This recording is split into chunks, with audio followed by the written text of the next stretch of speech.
March 14th. Open air stage. I've left the Damask investigation to Francisca and returned to Bobble. I suppose my first order of business should be to look into Bobble's statue. Mr. Edgeworth! Yo, what is this creep still doing back here, bro? So, okay, what's the situation? Oh, it's great. Investigating is so much fun. In other words, they've made absolutely no progress. You were goofing off, honest, sir. We've been investigating our hearts out. Very well, then. Would you care to give me an update on your investigation? Yeah. Oh, we've had a really fun time, sir. I knew it. Zero progress. In any case, Detective Gumshoe? Yes, sir? You have permission to enter the Alabashan Embassy, is that correct? Yep. As a local detective, I'm helping out with the investigations on both sides, sir. Good. In that case, I'm going to leave these pieces of evidence with you.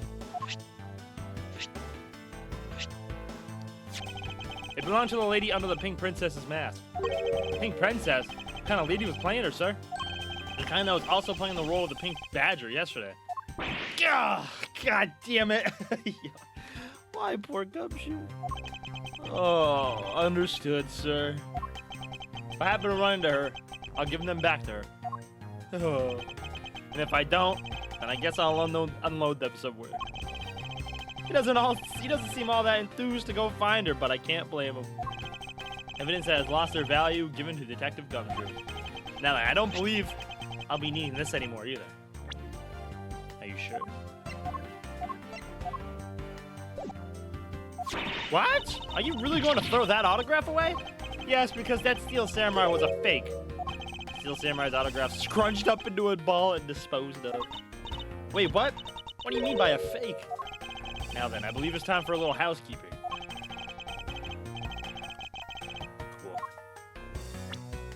Cool.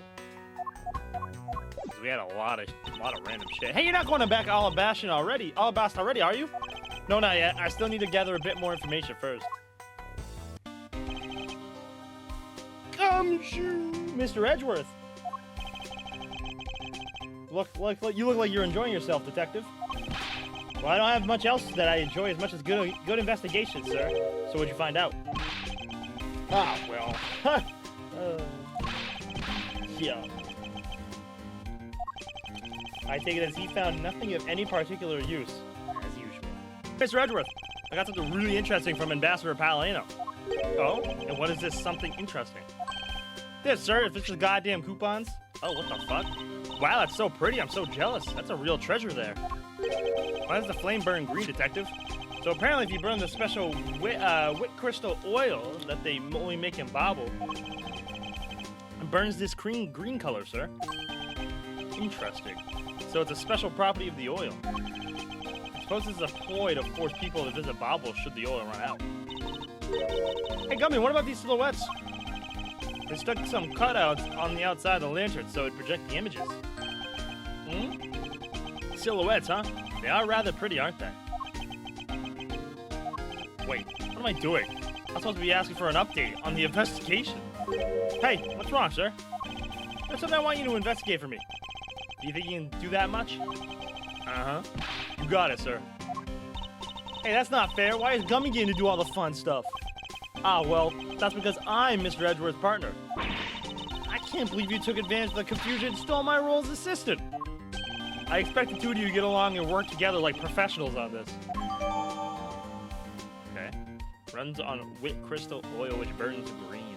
How about you, Kay? Yes? How's the investigation going in the Bobbalese Secretist office, Kay? Well, even though we found a few treasures, they've all been pretty much burnt to a crisp. A treasure is a terrible waste. Anyway, is there anything else I should know about? Oh, that's right. You know what I found in that office? A wooden bear carving. It's so cute. Can I have it, huh? Can I? No, of course you can't. About 1,000 things, it appears that there has been no progress in the investigation. Ah, so you're back now, are you, Mr. Edgeworth? You must be tired. Here, with these, you can eat whatever you like. Yo, bro, get these fuck-ass coupons out of my face! And these are? Why are you asking, bro? Discount tickets for our cafeteria. They open tomorrow at 10 in the morning. I appreciate the concern. However, these coupons do nothing for me right now. Prima-do statue and open-air stage. This open-air stage, what function does it serve exactly? Well, normally we use it for a variety of events. It's all to attract an extra bit of attention to Bobble. I heard that tonight over in Alabastian Rose Garden, Ambassador Alba was to give a speech. And you know what? The man told me that I really should give a speech too. Mr. Cochin told you that? Yes, he did. Which is why I thought I should give a speech of my own. Well, unfortunately, I wasn't able to. Because of the fire that Yatagarasu started? Exactly. Man, he was looking to steal something. He was trying to get you out of the office, sir. Ambassador Palladino, I'd like to ask you a little more about the Prima-do statue. Oh, I see. Well, let me ask you this. Did you know that Alabasta and Bablo used to be one country called Codopia? You don't say! Yes, I know that much about your history. Well, the Prima-do statue belonged to the founders of Codopia. At least, that's how the story goes. It was bequeathed unto the king of Codopia as a symbol of the country's wealth. So it was meant as a symbol of sovereignty. The right to rule, I take it?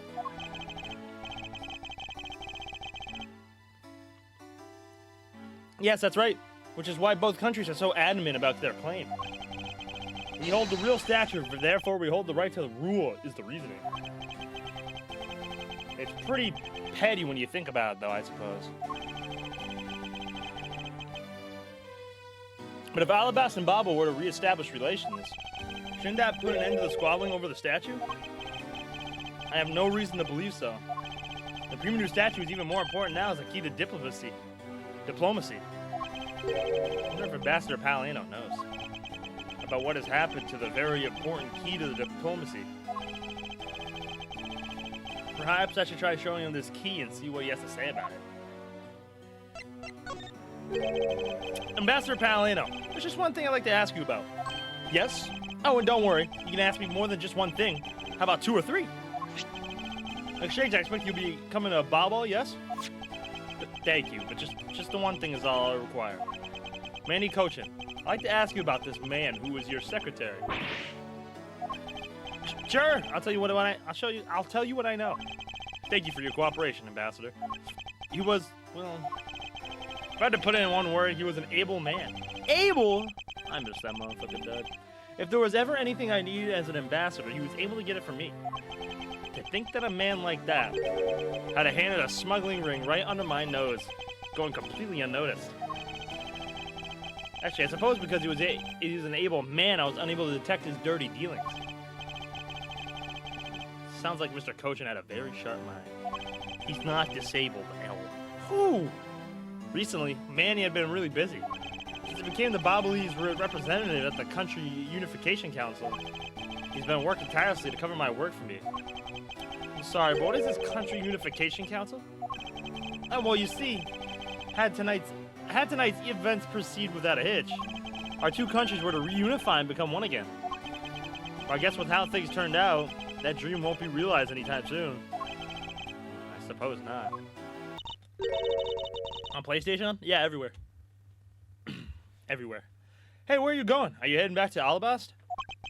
Yes, but before I do, I suppose I should give you a summary of what's happened. So there's been a murder in both countries using an object from the other country. That's the gist of it. Bobble is just as strict as Alabast from their inspection of the people and things that enter their country. Meaning that somehow both murder weapons were smuggled into the two countries.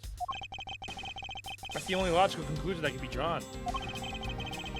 Perhaps the key to the weapon smuggling is the person who traversed both countries. You mean the fake Yatagarasu? In one way or another, the Yatagarasu is connected. Of this, I am sure. Now then, where was the Yatagarasu first spotted? I believe it was the Rose Garden on the Alabashan side of the embassy. The garden is just on the other side of this boundary, where Ambassador Alba was to give a speech tonight. At least that's where I heard the Yatagarasu had appeared. In that case, I believe it's vital that I investigate the Rose Garden post-haste. Wait, before you go, take a look at this, Mr. Edgeworth. Is that a guitar pick? What is it? My guess is that it's a guitar pick. I picked it up just now over there. Do you think it'd be of any use? There's a little water on it. How did the water get on it? It doesn't look like there's anything it could get wet from around here. I was thinking they have concerts here at this open air stage from time to time, right? Alright, I'll find its owner later. It's also wet for some reason. Oh yeah, there's one more thing. Mr. Edgeworth, would you be willing to hold on to this? What is this? Oh, it's a perfume. It's misused perfume. She held it for that long? It's the bottle that the woman left behind, and that I found 7 years ago. I thought that one day would be of some use in tracking her down. So I kept it safe all this time. Thank you. I'd be honored to hold on to it for you. Misused perfume. I think I'll be returning the investigation to Albaus now, but I know. I'll go back to Ball and do some more investigating there.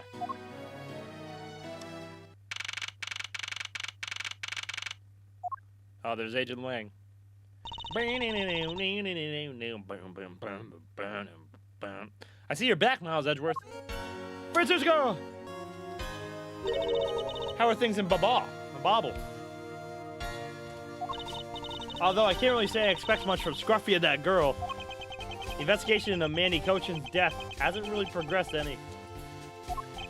However, the investigation of the Yatagarasu has. Yes, the Yatagarasu. Even now, I find it hard to believe. A person who could freely traverse between the two countries at will? Preposterous. Well, that's what I came here to investigate. I heard that this is where the witness claims to have seen the Yatagarasu. That's correct. Ambassador Alba was to give a speech tonight here in Alabas. That's where the Yatagarasu appeared. The shadow of the mysterious thief appeared, and just suddenly it vanished. After that, there was a fire at the Babalese embassy, and the Yatagarasu started.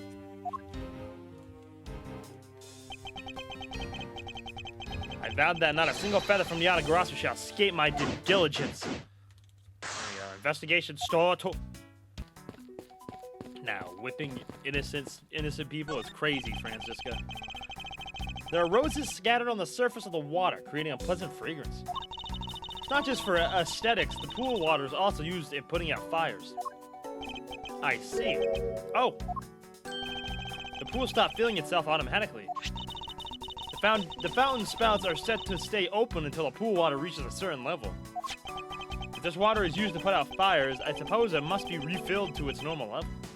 Which suggests that this pool was recently used somehow in this embassy. Guess I'll take some notes about it just in case. Larry! Get out of the water, bruh! Yo, how dare you surprise me like that? I'm sorry. Oh, hey, Edgy. Thanks for what you did back there. Your gratitude alone is enough. More importantly, Larry, this pool is not for your personal enjoyment. I know that.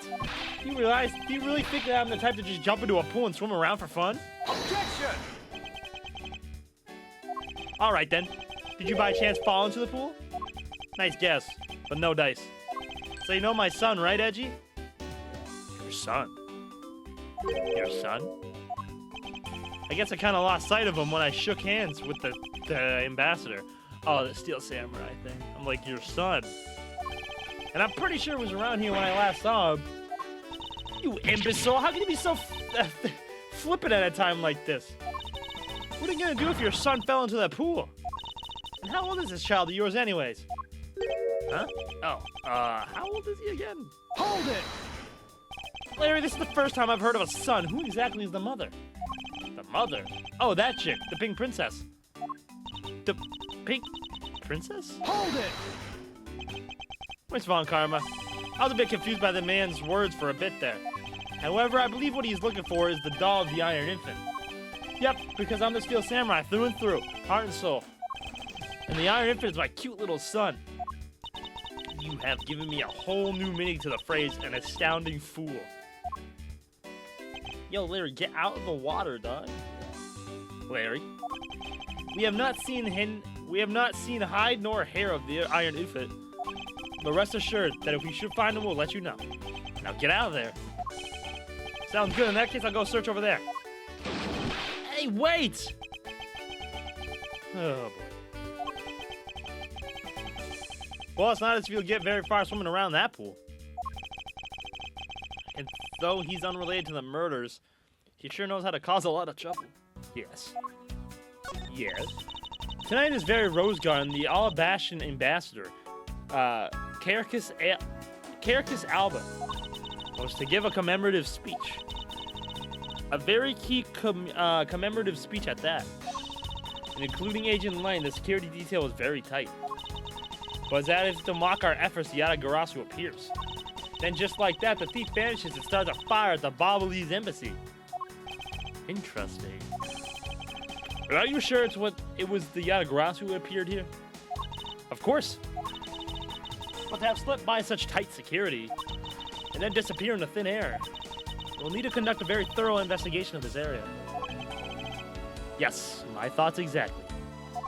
In order to find out the truth behind what happened here, I should start by gathering as much information as I can.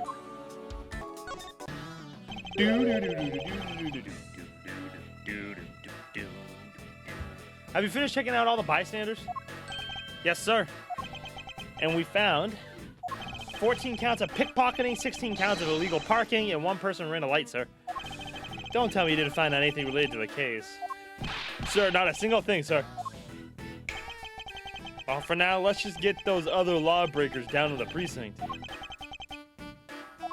Agent Lang. Well, if it isn't Mr. Prosecutor, I would just like to thank you for your assistance earlier. Make no mistake, it's not like I was trying to help you with what I did. After I left, did you receive a word from Ambassador Alba? We're to wrap our bodyguard assignment at the end of today. Oddly enough, we received word from HQ to return home on an urgent matter. As if I could be so easily called away from this case after I've come this far. I swear that I'll find the truth and drag it out screaming into the light. You're with me on that, right, Mr. Prosecutor?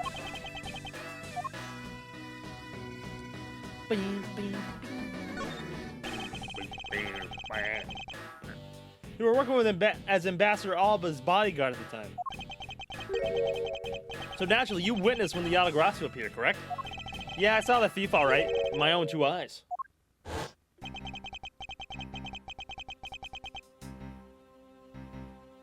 The Yatagarasu was always there, lurking in the shadows.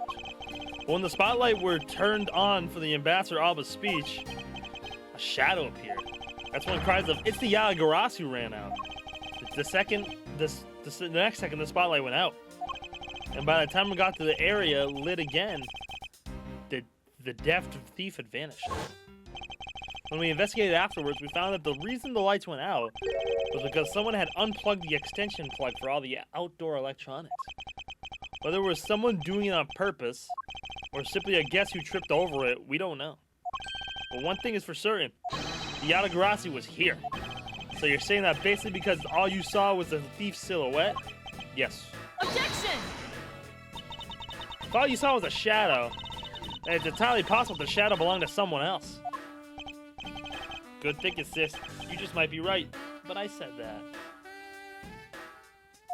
If it weren't for the fact that there was no one else with the same shape, not among the staff or audience members.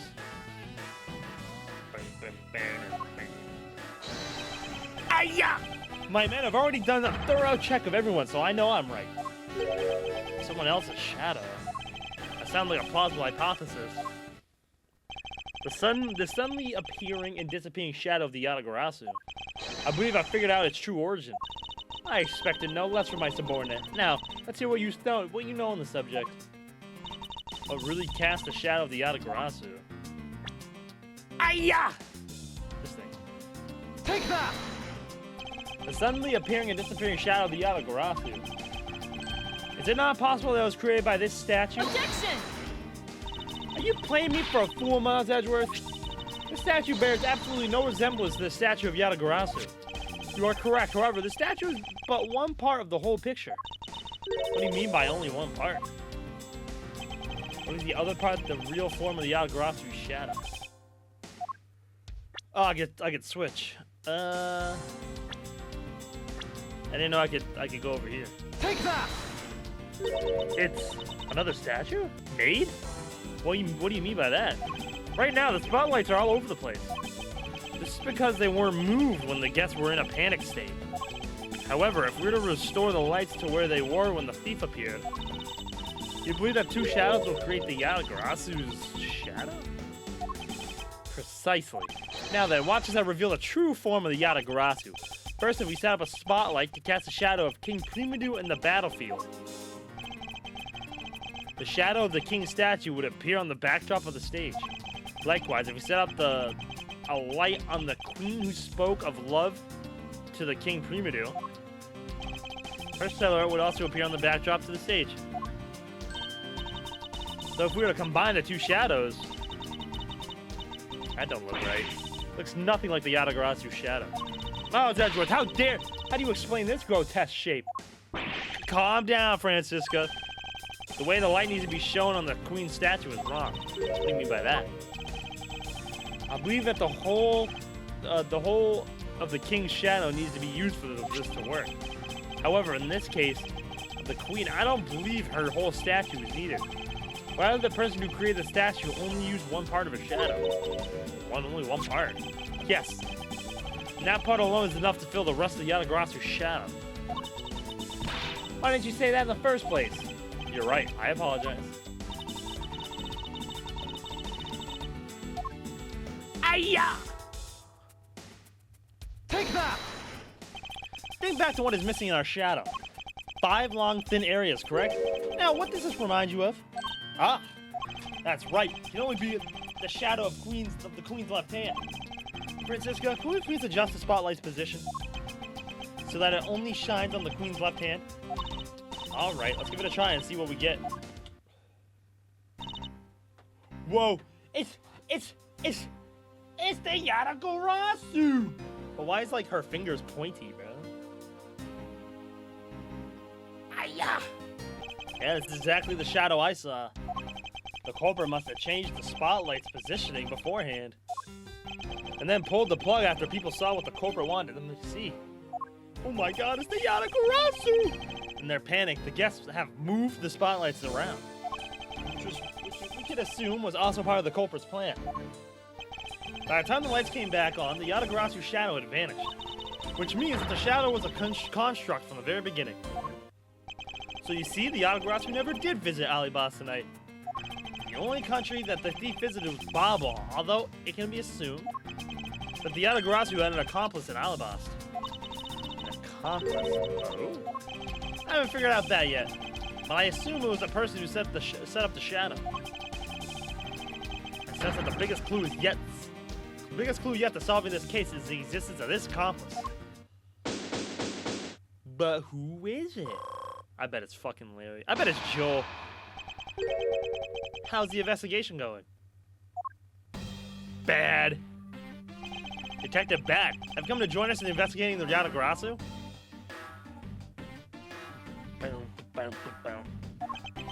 I've left the murder in Agent Lang's charge. And my only target from the very beginning is the Yatagarasu, so yes. So, what have you found out? I got a piece of evidence. May I see it? Sure, but you might regret it. We're here because we are ready to face whatever may come. So if you please. When people heard the commotion, bystanders started gathering. And one woman claimed, "I'm telling you, I'm a genuine international journalist." She gave me an interesting picture. Journalist? Well, actually, she's a freelance. Oh my god, it's fucking Lotta. I hate her. This is the photo I got from her. It's fucking Lotta, bro. Whoa! Is he running on the wall? What in the world? Yatagarasu's flying through the air? The times they are a-changing. It's not just a man, but evidence. Even they lie to us now. When was this photo taken? Apparently right after the fires on the 4th and 5th floors were put out. It was taken from a nearby building. Now you can see the embassy from. I see, so this was taken after the fire.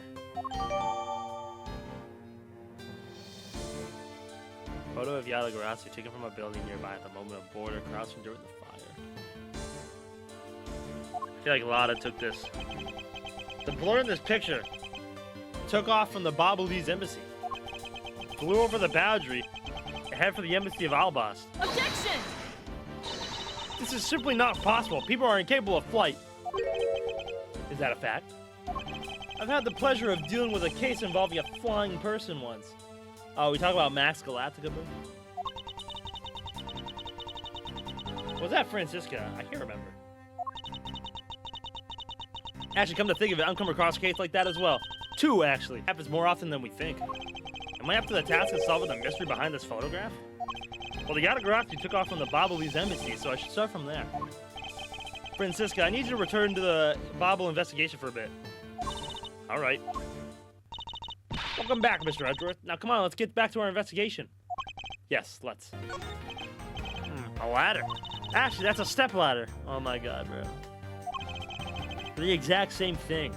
No way. From their structure up, they're totally different. But of course, from a thief's perspective, the best kind of ladder is the rope ladder. A step ladder is much too heavy to carry around after all. And from a prosecutor's perspective, any type of ladder is guilty of being dangerous during an earthquake. Bro is just sitting in here rubbing his hands. You're sussed out, sir. I think after all this running around, we're right back where we started. It would appear that way. Hi, Mr. Edgeworth. Have you found Minnie's killer yet? I'm terribly sorry, Ambassador Palino, but I have yet to find his killer. And I guess his murder really was the work of the Yatagarasu. Let's get one thing straight. It was the work of the fake Yatagarasu. The real Yatagarasu was a noble vigilante who was only out to steal the truth.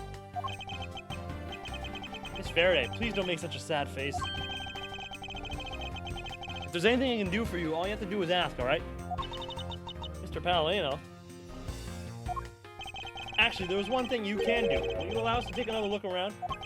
We didn't have enough time to conduct a thorough investigation earlier. Oh, sure. Please feel free to investigate to your heart's content. Also, there are a few questions I'd like to ask you personally, Ambassador. If it will bring a smile to Miss Faraday's face, then I'll gladly answer anything. Thank you, Mr. Palino. You're a total gentleman. You don't have to waste such nice words on me, little miss. Hey, Sir Palino.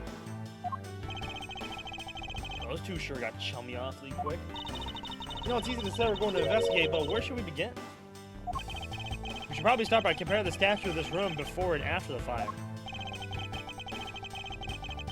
And then we should look into the matter of the suspicious person you spotted. And when I came to this room, that person was already gone. And I'm willing to bet that person I was chasing is Mr. Kochin's killer.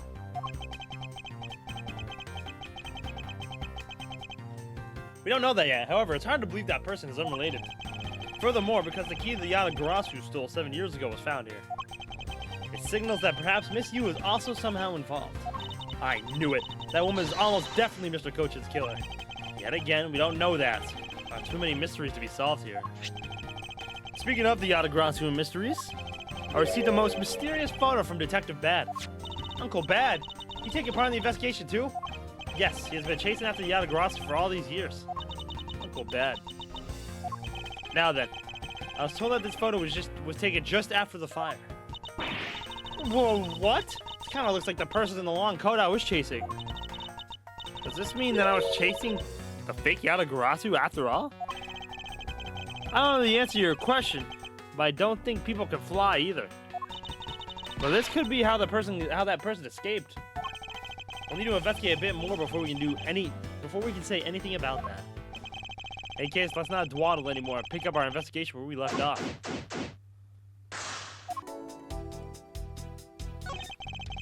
This is a rather unusual shape for a notepad. I suppose this must be another souvenir from somewhere.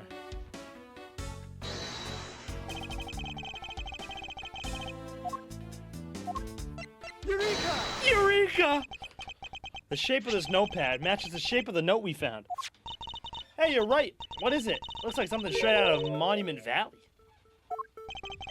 Ah, yes, that's the notepad. It's a souvenir from somewhere in your country. We've been collecting them for a purpose of studying them, you see. Yes, I do. You do seem to be quite passionate about it. Would you like to see my souvenir collection? I'd love to show it to you. Are you sure they haven't been burnt to a crisp by the fires? Ambassador Palano, I wonder if you might recognize the handwriting on this note. This looks like Manny's handwriting. What the fuck is going on? This was in Master Mask's hand, bro. In the other embassy, bro. What is going on? Oh, did you figure something out? This note was found in Alabas. Specifically, it was found being firmly grasped by the murdered Damas II. Damas II? Then this note. It was a request from Mr. Coachington for Damas II to steal the Primadou statue. What? Manny tried to steal the Alabas Primadou statue? You would know for sure if we can run a handwriting analysis. Ambassador, do you have any documents that were handwritten by Mr. Cochin? Yes, I can gather a few and give them to you. I'll have to ask Detective Gumshoe later to run the analysis. I can't believe that Manny would even think of doing something like this. Do you have any idea as to why he would have requested the theft of the statue? There was one possibility, but mind you, it's just my personal speculation. Anything you can tell me would be a great help, Ambassador. Now then, Ambassador, I'd like to ask you about your movements before the fire broke out. Before the fire? Which fire are you talking about? Which one? There was more than one tonight? Huh? Oh, I see. I guess you didn't hear about it. 2 fires? Oh my god, bro. Another fire? We just learned about this now, Palano? Come on, bro. Wait, but the only fire we know about is the one after the Gym and Ninja show. Ah, well, the first one occurred at the start of the Gym and Ninja show. Luckily, only the 4th and 5th floors of the embassy caught on fire. Now, wanting to escape a panic among the theater goers, we decided to keep it internal. And the fire after the Gym and Ninja show was the second one that night? Exactly. So the fire I witnessed was the second one.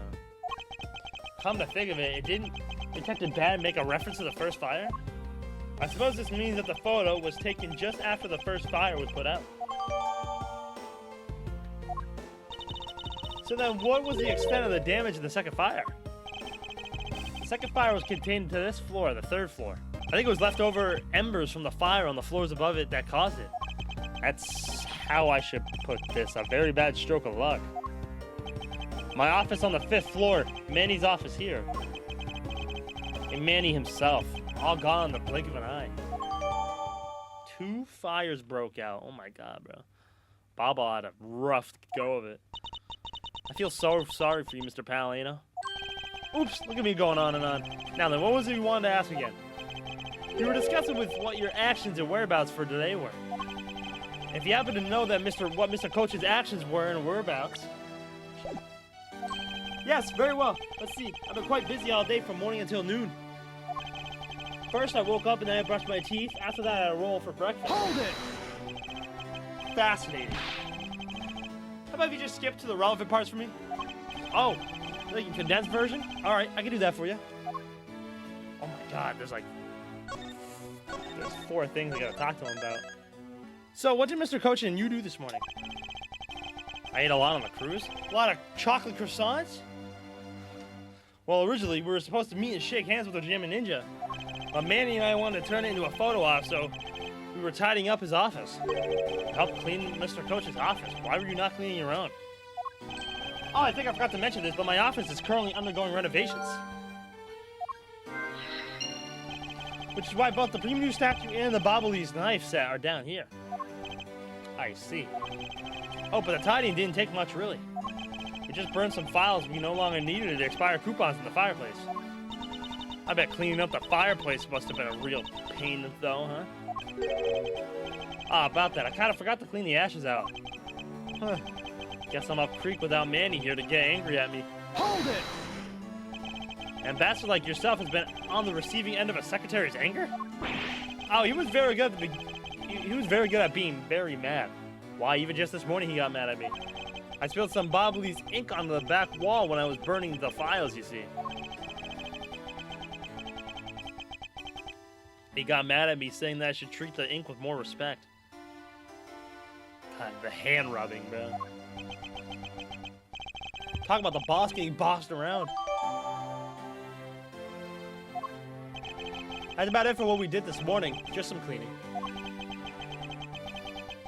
Don't tell me you had no other work to do being an ambassador and all. Now then, if you could tell me what you and Mr. Kochin did this afternoon. Well, Manny and I went down together to the Theatrum Neutralis. We had to be there before the start of the Steel Samurai stage show.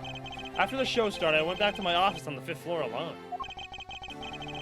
So they were together until the start of the Steel Samurai show. A little while later, after I had straightened myself up a bit, I returned to the theater. Because I was to take part in the photo op on stage at the end of the show. It was a commemorative photo op at the end. With a fantastic photo of the three of us, Ambassador Alba, the Steel Samurai, and myself. After the photo shoot, I went back to my office on the 5th floor to prepare for my handshake photo op with the Jammin' Ninja. Seems to be rather overworked for an ambassador. When I got to my office, that's when the first fire broke out and I escaped down the stairs. My office was completely destroyed, but thankfully no one was hurt. I admit I ran away from the first fire as fast as my legs could carry me. But during the second one, I pitched in and helped the embassy staff put it out. So you didn't see Mr. Kochin again after that start of the Steel Samurai show? Yes, that's right. Next time I saw him, he was lying there in an external sleep. Jesus. I see. Ambassador Palladino, I thank you very much for your help. I'm sorry I couldn't be of more assistance, Mr. Edgeworth. If there's anything, please don't hesitate to ask, alright? I wonder if you might tell me about what you noticed about Mr. Kochin's bottle of ink. I just thought of it right now, but during the second fire, Manny was worried about his office, so he came rushing back to it. I called out to him, and when I received no reply, I used my spirit key to open the door. But when I did, I was greeted by roaring green flames. The flames were so bright that I wasn't able to see into the room at all. Green flames, huh? I wonder. Well, what crystal oil burn green when it's lit, as you can see by this lantern? And Bobbly's ink is made from the same oil, which means it would also burn green. You know. Oh my god, I keep pressing, I'm sorry. I, too, thought it was Manny's ink that had caught on fire. So that's why I was surprised to find out there was still a bottle of ink left on his desk. Cases of perplexing green flames. How about a mystery? What exactly was it that caught on fire in here?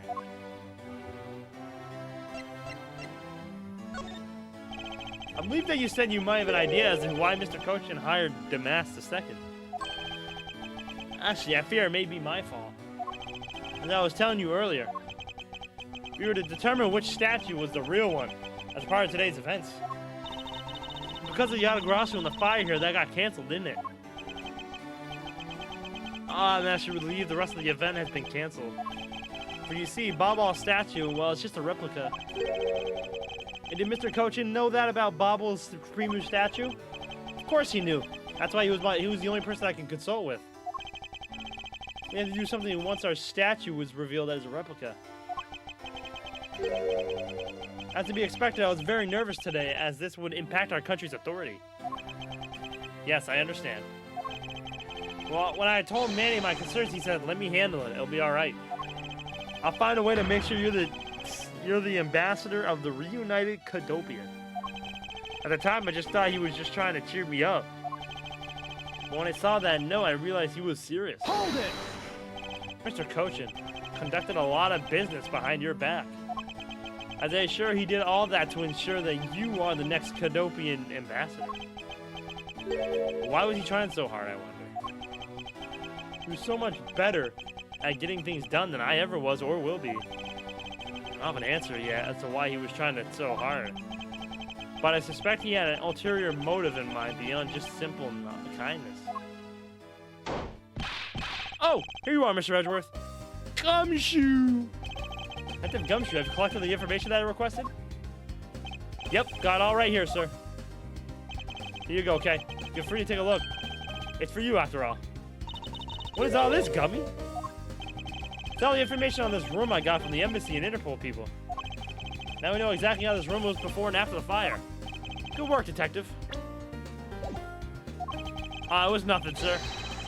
I'm an expert at getting people to talk. Wow, you two remind me so much of my father and Uncle Bad. What do you mean? As prosecutor and detective, your dynamic is just like theirs back in the day. Well, don't you worry. I'm going to find my own wonderful partner someday. When I do, I'm going to become a good Yatagarasu, just like my father, right? Hold it! Please don't ask me questions to which I have no answer to, okay? However, I can say that it's truly a wonderful thing to find a partner you can trust. You bet. Oh, that's why you have Gumshoe. So what now, Mr. Edgeworth? Well, I'd like to ask you for a favor. Yes? That gadget, Mr. Thief, is it? That thing you call your secret weapon. Oh, you mean Little Thief? Hey, you're coming to rely on it, aren't you? Hold it! I don't need a crutch like that. I'm only asking because I need it for the investigation. From the information Detective Gumshoe gathered in the ambassador's testimony, I'd like you to ask to please recreate this room as it was during the third floor fire. You got it. All right, here we go. I'll sleep it off. Yeah, you will. Dark skies of evenings when no other bird dares to take wing.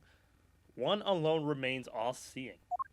Now witness the true power of a real modern-day Robin Hood. She have to say that every time. Boing.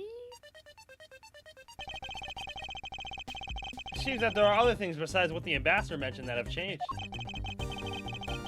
Positive, but we might be able to find the escape route the person K saw used as well. Ooh, what is this? Some sort of light show I was not told about? This is the power of a true vigilante. It's recreating the room with info I inputted. Really? That is certainly one interesting device you have there, Miss Faraday. I believe it's about time we return to our investigation. These must have been the large green flames Ambassador Paleno saw. With flames like these, it's no wonder you couldn't get in. Okay, by the time you came into this room, had the fire already been put out? Yeah, the fire died out or something by that time. And this fire in here only burned from the time the fire started on the third floor until the Yatagarasu appeared and caused a stir and bobble, I suppose. I guess Mr. Paleno was just lucky enough. Was just lucky enough to run into this fire as it was burning, huh? Yes, you can put it that way. And since you were the first to discover the body, we can assume that no one else entered the room until that time. No one other than the person you were chasing off, of course. I knew it. The person I saw was definitely up to no good. I mean, that person could even be Mr. Kochin's killer. That's very likely to be the case. After all, that person came to this room before you. Must have chosen this room precisely because they knew no one else would be here. Okay, then maybe the green fire was where it was to prevent anyone from coming in? But then, what did the person set on fire to make the green flames? Well, whatever it is, the person burned it and made a rather sizable fire. Since the fire's green, we've seen something that burns green, right? It's a bit tinier than these flames, but you get what I mean. Yes, actually, I do believe that what you are thinking is exactly why these flames are green. I wonder. Take that! The silhouette lantern. Its green flames comes from the witch crystal oil it's burning. Yeah, that's the fire I was thinking of too. I'd love the green it gives off. I think we now established that the green flames were caused by a witch crystal oil. Furthermore, we know that there was only one other thing made from witch crystal oil. Oh, you mean that thing Mr. Paleno was mistaken about, right? Yes, precisely. As we found out earlier in our investigation. What? I don't get it. Can you fill me in, sir? Fine, I suppose I'll explain in a way that even you can understand, gumshoe. It's the thing that made the witch crystal oil that Ambassador Paleno was mistaken about. The ink. Take that! Babali's ink is made from witch crystal oil. Oh, so it should burn the same color as the flames in the lantern, right? Yes, precisely. However, the green flames in this room were not from a bottle of Babali's ink. Because we found the ink Mr. Kochin used on his desk, right? Yes, however, we know that Mr. Kochin was smuggling the ink in massive quantities. Now, what do you suppose he made using all that ink? I believe what he made with that ink is the answer to what gave birth to the green flames. Oh yeah, I began to really feel the energy coming from you, Mr. Edgeworth. It appeared that I finally found it, the smuggling ring's real goal. Made of Babbly's ink, this is the source of the green flames. Take that! What would consume that great of a volume of ink to make? That would be the counterfeit bills that the smuggling ring made and are circulating in Zhengfa. You're kidding! You're saying that it was Mr. Kochin who made the counterfeit bills? I am. I believe you can even go so far to say that he stole Bobble's printing press. Ambassador Mr. Kochin. Mr. Kochin had permission to freely use the printing press, correct? Why, yes. And I do remember seeing him use it in the middle of the night. Never did I think he was using it for such a foul deed, liar. You're a part of it, Palladino. You're not slick, buddy. Ambassador, because of your secretary's crimes, you will need to be investigated as well. Ah, yes, I suppose so. We've caused a bit of trouble for a few countries, haven't we? My duty to search out all who shielded Mr. Kochin and concealed this crime. For they are the ones who started the fire in order to destroy the evidence.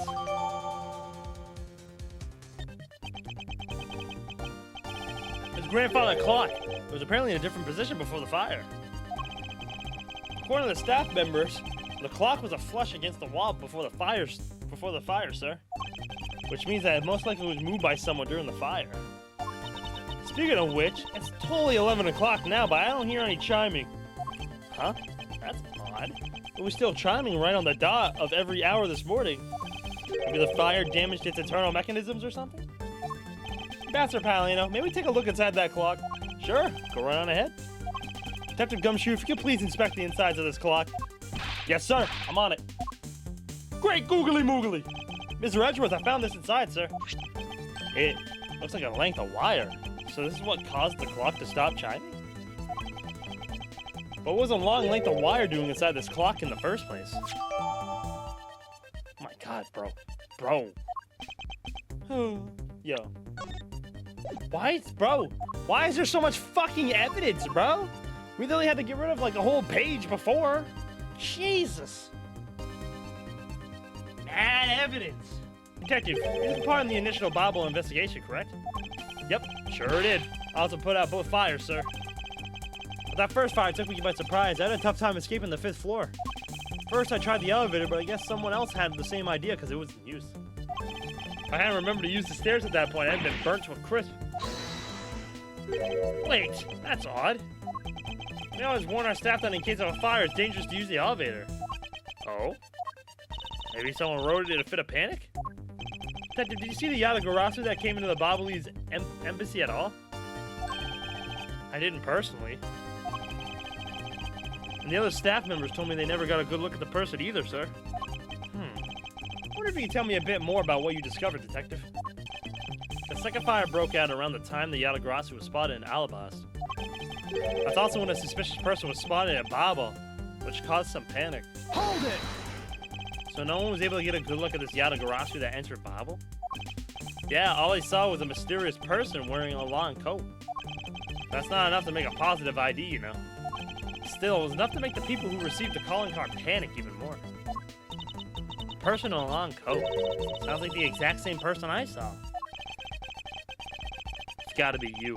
The Yatagarasu that appeared in the Alabast was proven to be just a fabrication, a shadow. In light of that fact, the Yatagarasu that appeared in Bobble is also suspect. Can't be serious! Not when we're this close to capturing the fake. I mean, Callisto, you? The Yatagarasu appeared because mass confusion killed... So the Yatagarasu appeared, caused mass confusion, killed Mr. Kochin, then disappeared. By the way, Detective, why did you not chase after the Yatagarasu? I did. Well, the embassy is huge, sir. I got separated from the other staff members I was with, and it was lost for a while there. Hold it! You didn't even memorize the layout of the building you were gonna guard, Detective? I'll be sure to do that from now on, sir. But you know, it was thanks to me being lost that I was able to come to case rescue. Oh, is that a fact? Yeah, it was when I was lost and wandering around the 3rd floor hallway, sir. When I heard a scream, I headed towards it right away. Oh, it's probably when I found Mr. Kochin's body. Yeah, I thought it sounded like her, so I got real worried and ran fast as I could. It was thanks to Gummy that Miss Sheena wasn't able to take me away. He covered me until you got here, Mr. Edgeworth. Oh, I see. So he can be useful once in a blue moon. Dude. Still, it's too bad that Agent Sheena got here before I did. I wonder where Agent Sheena was before you found her here. Well, just before I got to this room, I saw her coming out of the room next door. Very interesting, Sheena. Very interesting. Agent Sheena mentioned something about chasing the Yatagarasu herself earlier. Well, she apparently helped in putting out the first fire. Then during the second fire, I heard she was busy chasing the Yatagarasu. She seemed to be a very dedicated agent. You would do well to learn from her. Why you point at me when you say that, sir? I've examined everything in this office, but there's still one thing that bothers me. Perhaps I should ask Ambassador Palladino about it. Ambassador Palladino, there's something I'd like to ask you about. Yes? About this office, it appears to me to be very similar to Ambassador Alba's office. For example, the location of the fireplace and the position of the grandfather clock. Ah, that's right. We've also paid a visit to the Yalbash inside the embassy. Our two embassies are actually used to be one. Yes, I know. Even the pamphlet mentioned that. Which is why the building is bilaterally symmetrical. Bilaterally symmetrical.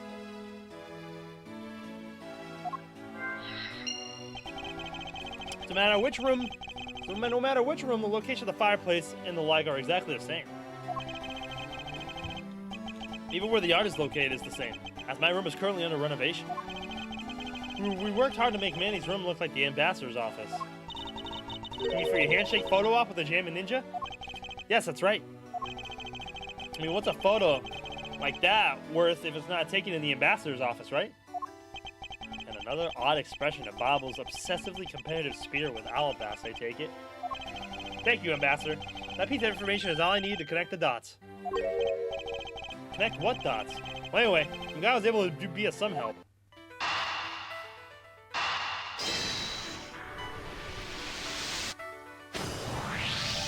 The Alabashian and Bobble's sides of the building are symmetrical to each other. As we know that to be a fact, then this room's fireplace may also hide a secret passageway. Secret passageway? In Alabas, the fireplace turned out to have a revolving back wall. A revolving wall? Sounds like something out of a ninja house. Wow, there was a trick like that built in the fireplace, sir? What? This embassy holds that kind of secret? There seems to be a lot about this room that you don't know about, Ambassador. I guess it's time to pay the bill for letting Manny do so much work for me. Please, I really want to know about the real Manny and what you know about this room. What are you waiting for, Mr. Edgeworth? Let's get to the bottom of this. Agreed. My first thought is it's likely the killer used the revolving fireplace. Looks like just another fireplace, though, doesn't it? So how do you turn it again? In Alabas, I had to push where the X was on the far wall of the fireplace. Oh, I see an X back there, sir. Let's see what happens when I push it. Hold it! Ah, you scare me, sir. There's something about this fireplace that lies in contradiction to the facts. Huh? We found an X where you thought there'd be one, right? We did, but that's not what I was referring to. Something is missing from this scene. What does this contradiction mean for us? Eureka! Eureka! Ambassador Palladino, you said that you burned some old files in this fireplace today, correct? Yes, I burned quite a few files this morning, actually. And after you did, you forgot to clean out the ashes from the fireplace, correct? That's right. Why are you asking? Why are you making such a scary face? I'm sorry, I admit it. I am a bit intimidating when I'm serious. In any case, take a good look at this fireplace and tell me what you find odd about it. Let's see. Huh? Where'd all the ashes go? What is the meaning of this, Mr. Edgeworth? So, all the ashes were in the other one. Now, how in the fuck does that even work? I'm so confused. You don't really think that Ambassador Palladino is lying, do you? No, there's no reason for him to lie. I don't believe his testimony is wrong either. It is the fireplace that is causing the contradiction. Okay, I wonder if he might update the fireplace data for me. You got it. I'll add in the ashes from the burnt files, and it sounds like we've pretty much figured out everything now, huh? Well, it's nothing. It was nothing. All I did was follow where our leads led us. Excuse me. Oh, I sense it coming on. You're about to dazzle us again, right? Oh, you mean that? Well, it's what Mr. Edgeworth is known for, you know. Is there really no need for you to dance around the name of what I'm about to do?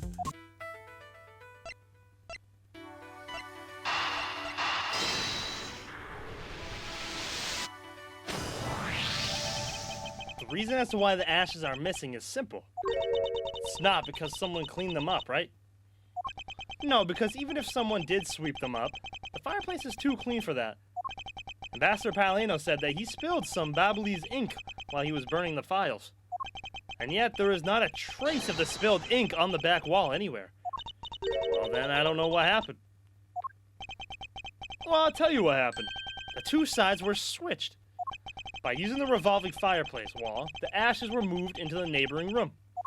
Which means that this is a clear indication that the fireplace was used.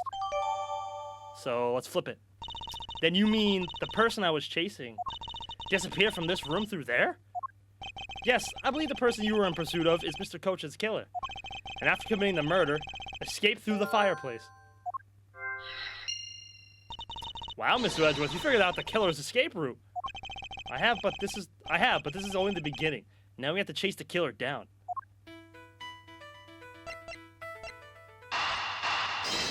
Anything? Anything? Oh, shit! Sheena, if the killer used the fireplace in this room to escape into the next, it's only logical for us to talk with the person who was in the neighboring room. Well, the person that was in the next room was... Oh, it was that person, sir. Yes, Detective. Agent Sheena.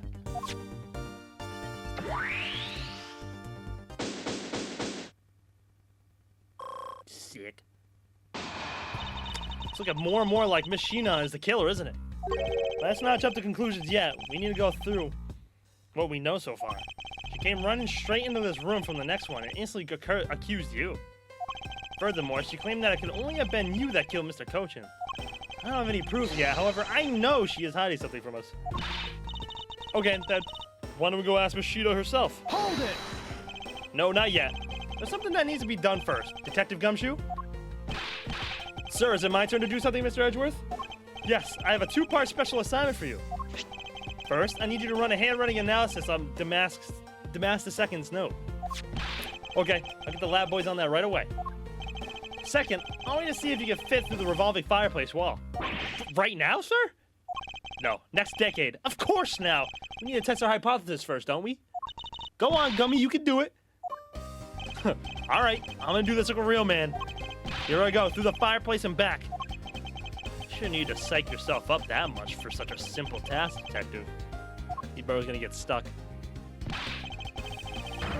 Wow, the wall inside the fireplace really did turn. That's so neat. Now I want to try to go through there, too. It really is a secret passage way through there. I had no idea. It would appear that the ash really was pushed into the other room. Furthermore, the Babyliss ink you spilled, Ambassador, is there on the back wall. Okay, here I go, sir. Hold it! Detective, I'd like to go through there under the same conditions as the killer. Uh-huh? But there's all that ash and stuff. And your point is, now we're short on time, so if you could please hurry on through. Yes, sir. Okay, so now we pretty much have the whole picture, right? No, not yet. There remains a few more mysteries to solve. Such as the Yatagarasu's whereabouts, the other smuggling ring members, the two weapons that made it across the border, the key Miss Yu stole 7 years ago. Oh my god. I feel like we're never gonna finish this case at this point. In fact, we haven't even figured out regarding how Miss Yu is related to these embassies.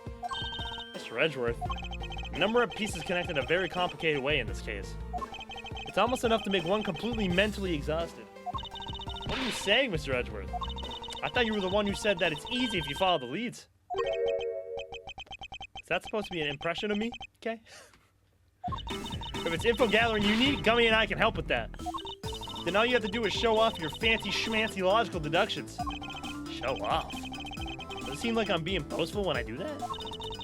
Let's not overcomplicate matters, okay, Mr. Edgeworth? We've been so focused, like a laser, on only what seems strange and out of place. It's no wonder nothing's clicked and we haven't unlocked anything yet. But if we think things through calmly, the answer should come to us. Okay. That's the sort of thing I say to myself. When I'm practicing, I don't want padlocks, you know. That is something I hope practice doesn't make perfect for your sake. Yay, looks like you're back to your straight-laced self again. Hey, Mr. Edgeworth, I'm back, sir. Yes, I can see that. Good work, detective. Looks like you could use that fireplace like a door, sir. Are you all right, Gummy? I'm okay. It's just a bit of ash and dust, that's all. Your jacket has got quite filthy. I see the hem has practically turned black. Yeah, well, quite a bit of the unburned ink gone on it, sir. I see. Thank you, detective. You did a fine job. I'll even pay the cleaning bill for the trench coat. W! What? Oh no, sir, I could never. It's just my old coat, sir. If the coat I actually cared about, then I'd get it clean, but you know. I see. Very well, then. As you wish. Yo, Gumshoe, just take the money, bro. Oh, so because Gummy was able to climb through the fireplace, we know it can be used, right? Yes, but that's not all we learned. We actually learned one other important fact. And that is... I'll have to explain it to you later. Right now, we need to deal with the handwriting analysis. Detective Gumshoe? Yes, sir. I'll be back before you know it. The handwriting analysis on Mr. Cochin's handwriting will take a bit of time. Let's go and wait in the Theatrum Neutralis, along with Agent Lang and Agent Sheena. To be continued. You have a long stream ahead. It's doable if you're usually fast at figuring things out. I guess it depends on what I'm trying to figure out. There's some stuff that I'm very bad with. But so far, I've only really gotten stuck like once or twice in this game. I mean, they usually point it out fairly easy for you, for the most part. I usually stream for 6 hours anyway, so I still have like another 4 hours. I think I should be okay. Lang Shi says, little cubs never do they know the real fury of the elder wolves. What did I miss? What was the last thing you remembered, Jiro, is the real question. What does that mean? It means that you'll never really know how angry I can get. I hate those glasses, but I love Lang's theme. Lang might be one of my favorite characters in this game so far. Mr. Prosecutor, the counterfeit bills with Babbly's ink are all of Zheng Fa denominations. Yes, so I heard from Miss Von Karma. But we don't know where the play money has gone. Must not have figured that out, that it was all burned yet. Ever since those things showed up in circulation, my country's economy has taken a big hit. Zheng Fa is in financial chaos as we speak, because we can't tell the difference between our own bills and the fakes. But it's not just the money. The citizens are also worried. I've staked the honor of the House of Lang on this, and have come to this land to capture the mastermind behind this whole mess. I investigated how the bills were made and how the ink was smuggled into Zheng Fa, and I pursued the smuggling ring all the way here. But tonight, this is where the final chapter was written. Despite my frantic efforts to chase the smuggler down, someone got to him first. And now I'm called to return home without a single answer. Agent Lang, Don't start. It's not your fault. It's not anyone's fault, Mr. Prosecutor. What a guy. Ah, here we go. This stick figure, dog. I do too. Lang's really cool. Oh, no. It is I who should apologize. It was all because I was not strong enough. If only I was able to think of a better solution.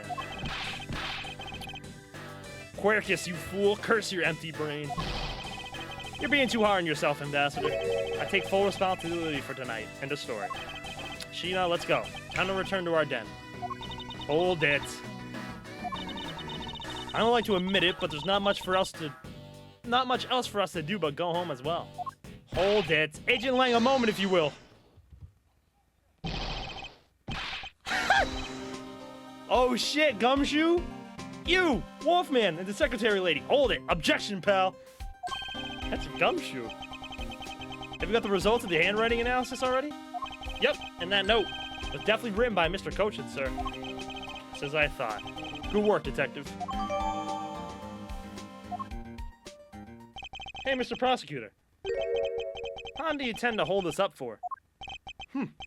Sorry to have made you wait, but I believe that now everyone is finally here. Agent Sheena, I'd like to ask you something if you don't mind. Yes? Is it me, like... Is your glasses, like... Yeah, that's from the ash, bro. How exactly did you fail to see the Yatagarasu when you were in the neighboring room to where Mr. Kocha was killed? I'd like you to explain that to us. What? Hey, Mr. Prosecutor. What are you doing asking her about something she didn't see? Agent Lang hasn't touched the Bobble investigation at all. So suppose I will need to explain a few things to him first. Miles Edgeworth, I can't even begin to imagine what's going on in that head of yours. The only thing going on in my head is the pursuit of the truth. Oh? Sounds like you have some sort of plan. Very well, I'll supervise you until the end. Is she seriously going to treat me as a subordinate for the rest of the day? I mean, it's already like midnight, so... You're not trying to pick a fight with my subordinate on some flimsy guess, are you? I'm not trying to pick a fight, and the evidence is hardly flimsy, as you will see. Not both of you at the same time. I should have known. And you and I are destined to fight it out to the very end. It would appear that way. Well, I'll prove her innocence. So let's see what you've got, Prosecutor Edgeworth. With pleasure. Get his ass! In my opening argument, I'll discuss the Yatagarasu that approached in Bobble. That appeared in Bobble. And establish exactly who it was that Kay saw. Agent Lang. I assume you've been briefed on Kay's testimony? You mean the suspicious person in a coat that she saw? That's right, the person is one of the keys to solving this case. That person who pretended to be the Yatagarasu. Pretended? What do you mean by that? I'll get to that in a second. But first, I want to review what Kay's mystery person did. Kay, if you could please explain for us what the person you were chasing did. Okay, you got it. I first spotted the suspicious person near the open air stage on the Bobble East side. I called out to the person, but as soon as I did, that person ran off. I thought it was rather suspicious, so I immediately gave chase. For the sake of argument, let's call this suspicious person the Yatagarasu. Now then, please tell us what happened when you chased the Yatagarasu up to the 3rd floor. Can do.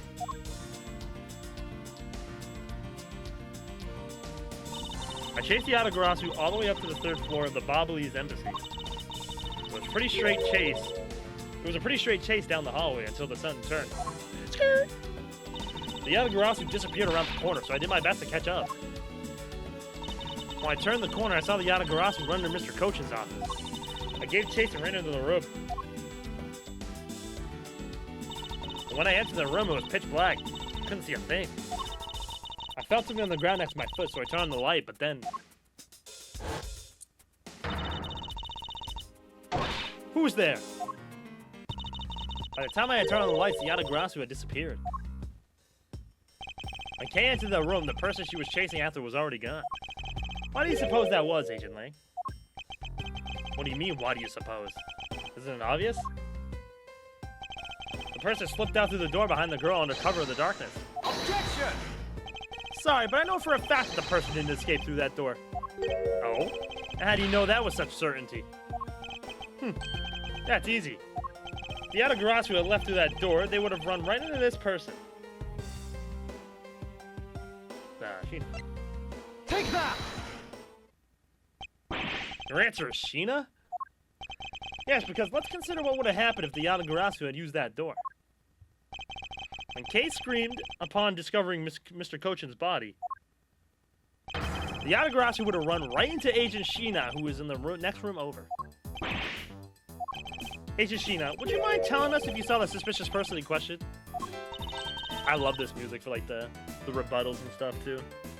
And the pursuit thieves. No, I didn't see anyone. You see? Therefore, the Yatagarasu could not have escaped through the door as... It just means that the creep slipped out before Sheena made it out to the hallway. Objection! I doubt that, as there was another person in that hallway. A certain detective. Detective Gumshoe, where were you exactly at that time? Me, sir? Well, when I heard Kay scream, you came from the... Yeah, there it is. I ran towards Mr. Kochan's office from the opposite direction of Agent Sheena, sir. So Agent Lang, can you explain how someone could have eluded both of them? Even you must concede that under these circumstances, the door was not a viable route. I think it was you, the ah-ya, bro. I was ready to ah-ya. Way to go, Mr. Edgeworth. You nailed it with just an explanation of what happened. Yes. I've eliminated one of the possible escape routes from that room. But this is far from over. I need to make Agent Lang aware as well of yet another possible escape route the Yatagarasu could have taken. I get it. So that's what you were trying to show me. Hey, Mr. Prosecutor, let me guess. This is what you're trying to say, right? Because the door was not a viable escape route, then there must have been another way out. Precisely. Hey, Mr. Edgeworth, it's time to bust out with your... with our revolving fireplace wall explanation, right? No, not quite yet. Huh? But why? I thought this would be the perfect time. The revolving wall on the Bobbly side is known only to 4 people. And if we use this information unwisely, the truth may escape us in the end. What's with all the whispering over there? Scared I'll figure out your tactics? Nothing of the sort, Agent Lang. Come, let's continue where we left off. That smug, haughty attitude of yours, you really rubbed me the wrong way, you know that? The chimney? No, but, pretty much that revolving wall of the chimney, it's also like that on the Bobbly side, too. So that's how the Yatagarasu person escaped. Not through the chimney, but yeah, like that chimney area. On the other side of the building. Well, no matter. I figured you out already anyway. This thing right here. The only other possible escape route besides the door is the room's lone window. And since an eerie picture of said escape route exists... Yeah, this was also taken. Are you saying that this photo captures the moment of the Yatagarasu's escape? Guess Detective Bad must have filled him in on this photo. I have to admit that at first, I thought the window to be a possible escape route as well. However, I now know that to be impossible. Yeah, I realize you may not know this, but... humans can't fly. Of course I know that. That's bloody common sense. Besides, I never said I thought that photo to be of the Yatagarasu's escape route. I suppose not. Alright then, explain yourself. The shadow in this photo is not the Yatagarasu that Kay was chasing after. Not so fast! You can say whatever you like in whatever language you want. But there's only one language I really understand. The language of evidence. Very well then. I present to you the proof that the person Kay saw is not the same as the one in this photo. Take that! Whew. Let me explain to you precisely why the shadow in this photo is not the Yatagarasu Kay saw. Kay spotted the Yatagarasu... Wow, I fucked that up so hard. The Yatagarasu heading for the 3rd floor during the 2nd fire. He really did steal my music. Where's my fucking music, bruh? However, the photo in question was taken just after the 1st fire. There it is. Oh, where's my ah-ya, bro? Ah-ya! God damn it.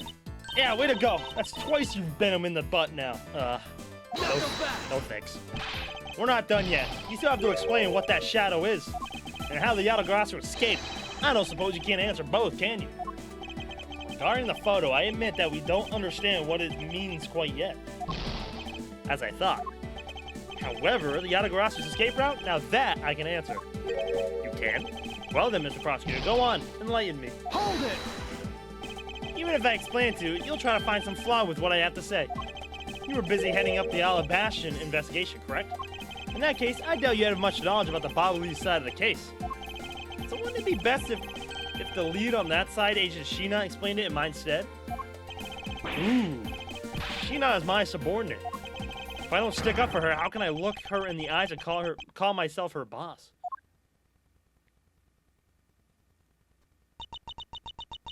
Lang, it's alright. I can take care of him. Sheena, you shielded me a lot as my boss. But it's time for me to prove my worth. Alright. If you're okay with it, then you have my support. Finally, it's down to just Agent Sheena and myself. This is where the battle really begins. Now then, what is it you'd like to ask? Let's see. Why don't we start with your movements inside the Bobbly's embassy? Sheena's movements. During the first Bobbly's fire, I assisted in putting out the fire. During the second fire, I was searching for the Yatagarasu that had appeared in Bobble.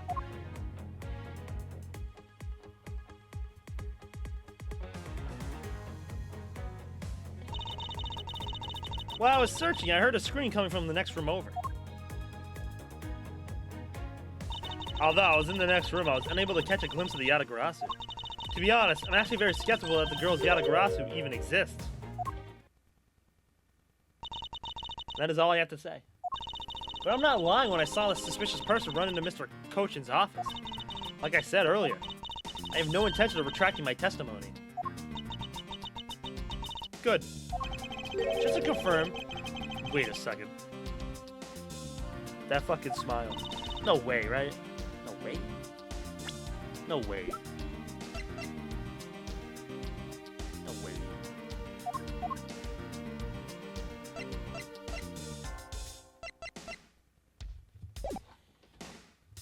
Anyways, in that case, you have no one to corroborate your alibi, is that correct? Not so fast.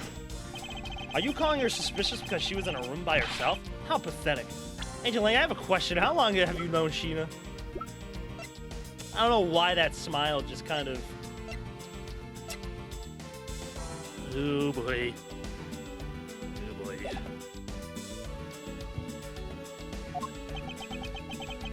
And it wasn't when Agent Sheena tried to arrest Kay under the same rationale? And how about when you accused Laird because he's the weapon owner? Damn, like, bro, he wants to karate chop us, like, at every turn, bro. Not that it's unexpected of that, unless... Oh, wait, it's not that it's unexpected for that useless lump to get into such a situation. Although, I suppose it's never a good idea to let mistakes go uncorrected. I will make no excuse for what I did in that situation. I think you should apologize right now for making Kay out to be the killer, pal. I'm sorry, Sheena. Apologize. I'm sorry, Sheena. Apologize. I'm sorry. It's really okay. I mean, I'm not under suspicion anymore. Right, Mr. Edgeworth? Well, I never doubted you. Not for 1 second. The same goes for me. I believe in Sheena. I don't. Well, let's put that to the test and see if she really is worthy of your trust. This promises to be interesting. Yeah, it's that smile, bruh. It's that damn smile.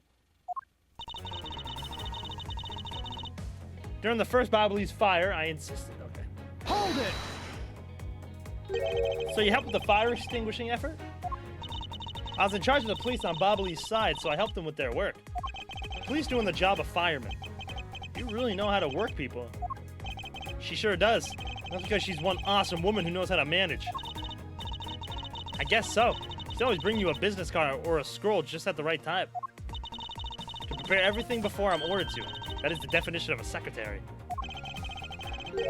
She kind of seems more capable than Agent Lang, doesn't she? At the very least, she's certainly more capable than you, Detective. Oh, I kind of had a feeling you were going to say that. Sheena's more than just a capable secretary, you know. Sheena, tell them what other things you're good at. All right.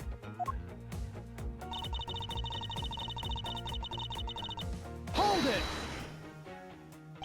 By the second fire, you mean the one that consumed the third floor of Bobble, correct?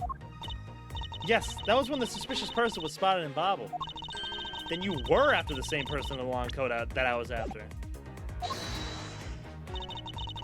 There is no proof that the suspicious person was really the Yatagarasu.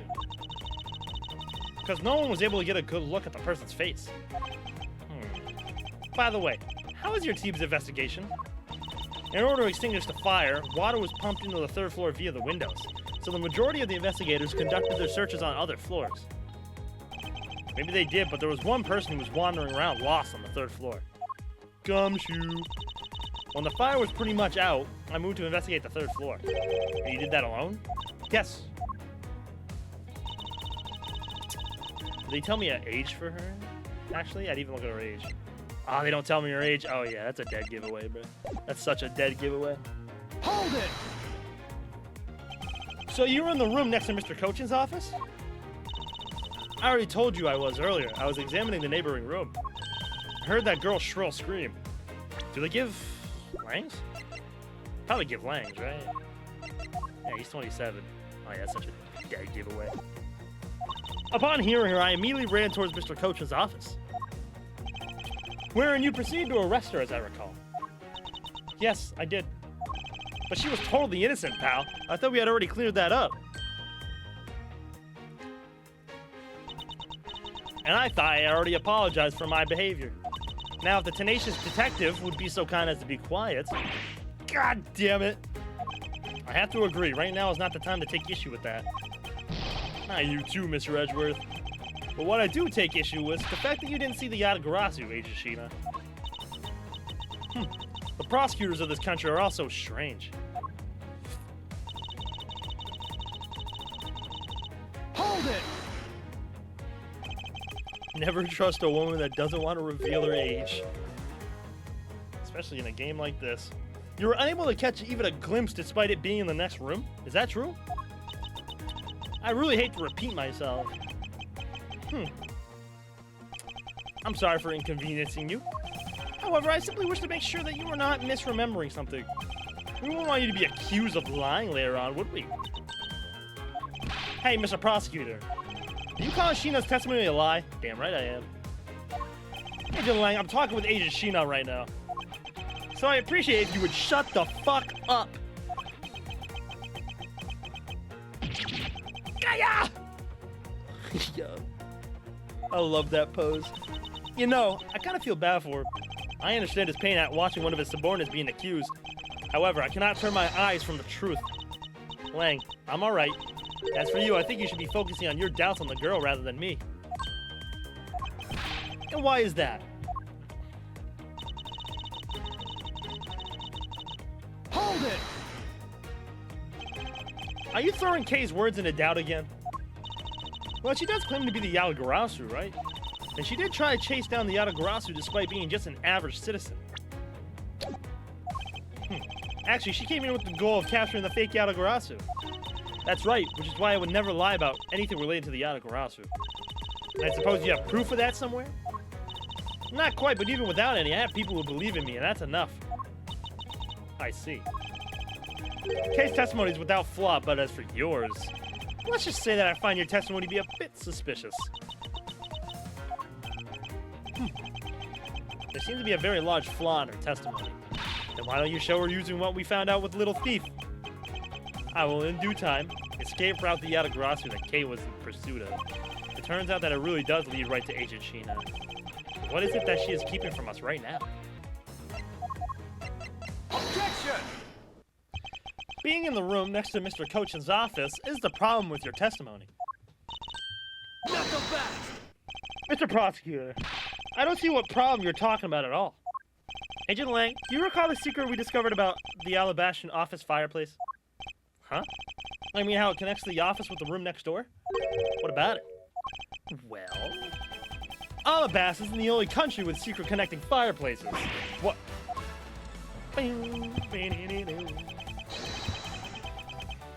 The fireplace in Mr. Coach's office holds the exact same secret. What? The Yatagarasu didn't escape through the door to the room or the window. The escape route was through the revolving fireplace and into the next room over. There it is, man. Now do you see?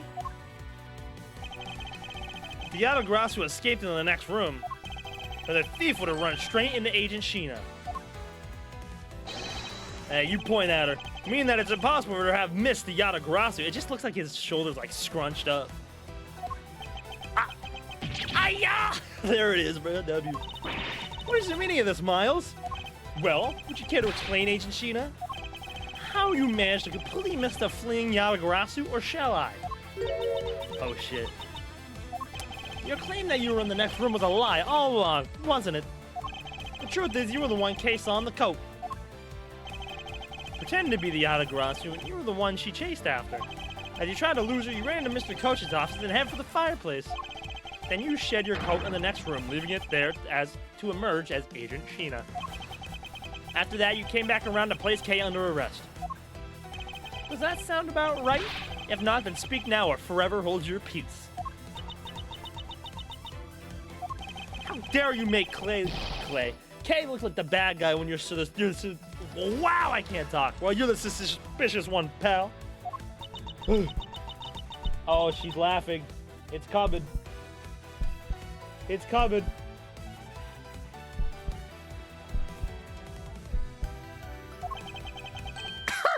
Asian leg. Sheena?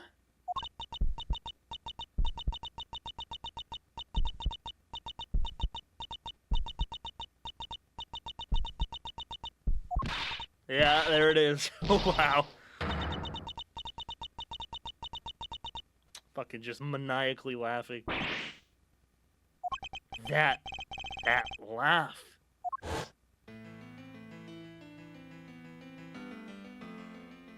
I remember this irritating laugh. Getting chills down my spine.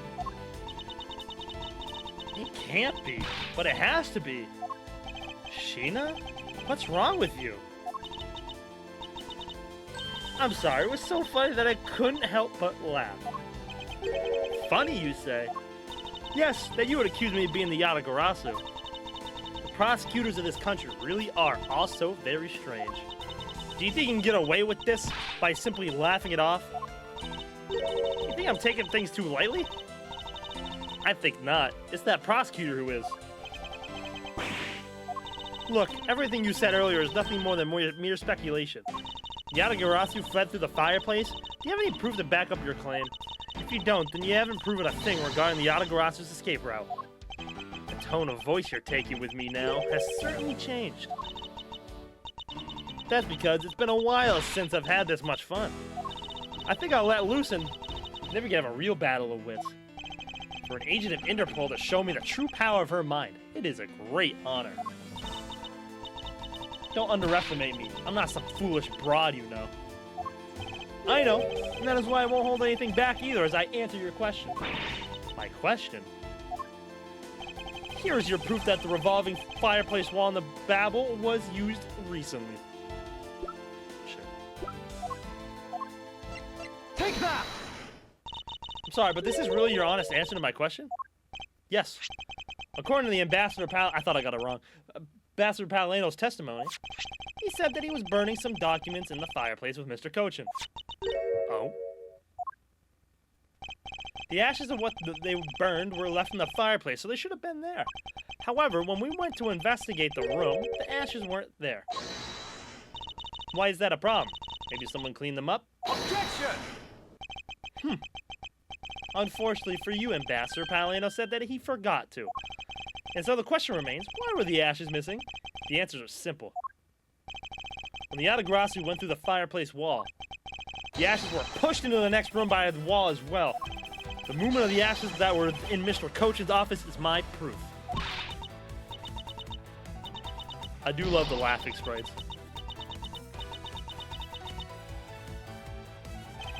And just what is so funny? Ash as proof? Are you even allowed to submit such flaky evidence in court? You still wish to fight us? Of course, why wouldn't I? In that case, let's hear your counter-argument. My counter-argument, huh? This really is just like being in court. Well, to me, we're simply continuing from where we left off all those years ago. I have no idea what you're talking about. Okay, so, like, you're gonna laugh maniacally like that and be like, I have no idea? You act like anybody else in the world laughs like that. You're not faking anyone. And that's a wig. Rip it off. It's because that bitch is crazy. She's super crazy. Doesn't matter if we're at a crime scene or not, or we're in court. Let's finish this here and now. Also, you were foreshadowed with that. And Sheena's kind of bad, though. Well, I guess I know why. I thought she was pretty bad, too. So, well, there we go. I suppose I've had a lot of fun today, but I grow weary of this game of cat and mouse.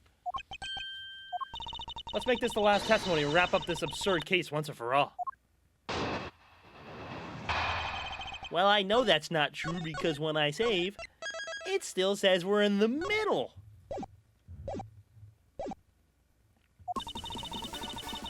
In my eyes, all you've proven is that the rotating fireplace wall was used. But you can't really call that proof that the Yatagarasu used the fireplace now, can you? So then, who was it that used the rotating wall? Show me your answer with real evidence. Remember, we've already finished our very thorough investigation. We found not a single suspicious thing in Mr. Kochin's office. And there you have it, my counter-argument. That's very impressive. She has seen through to the fact that I have yet to gather that one piece of evidence. What is it, Kay? I haven't heard a peep out of you in quite a while now. If you don't think you can handle it, feel free to leave the rest of it to us. Oh no, Kay's plotting something. But Kay, pull yourself together. You are the true heir to the Yatagarasu name, are you not? Oh, Miles. If you want to steal the truth, then you must never take your eyes off of it. This chase you're running to catch the truth, you must see it through to the very end. Mr. Edgeworth, you're right. I will see this through to the end. So, you go get her for me, Mr. Edgeworth. With pleasure. Looks like a lack of evidence has left you wide open, doesn't it? Sheena, please, show me you're someone I can trust. Come on, Agent Lang. You buffoon. Come on, bruh. Don't worry. This will be the deciding match. You'll see. I'm truly sorry, Agent Lang, but I simply can't allow her to escape me again. Very well then, Agent Sheena. Shall we begin? I'm ready whenever you are.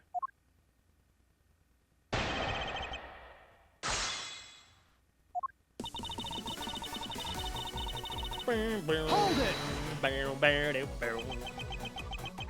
Sounds to me like you're saying my explanation is not good enough. But I was able to go through the revolving door myself.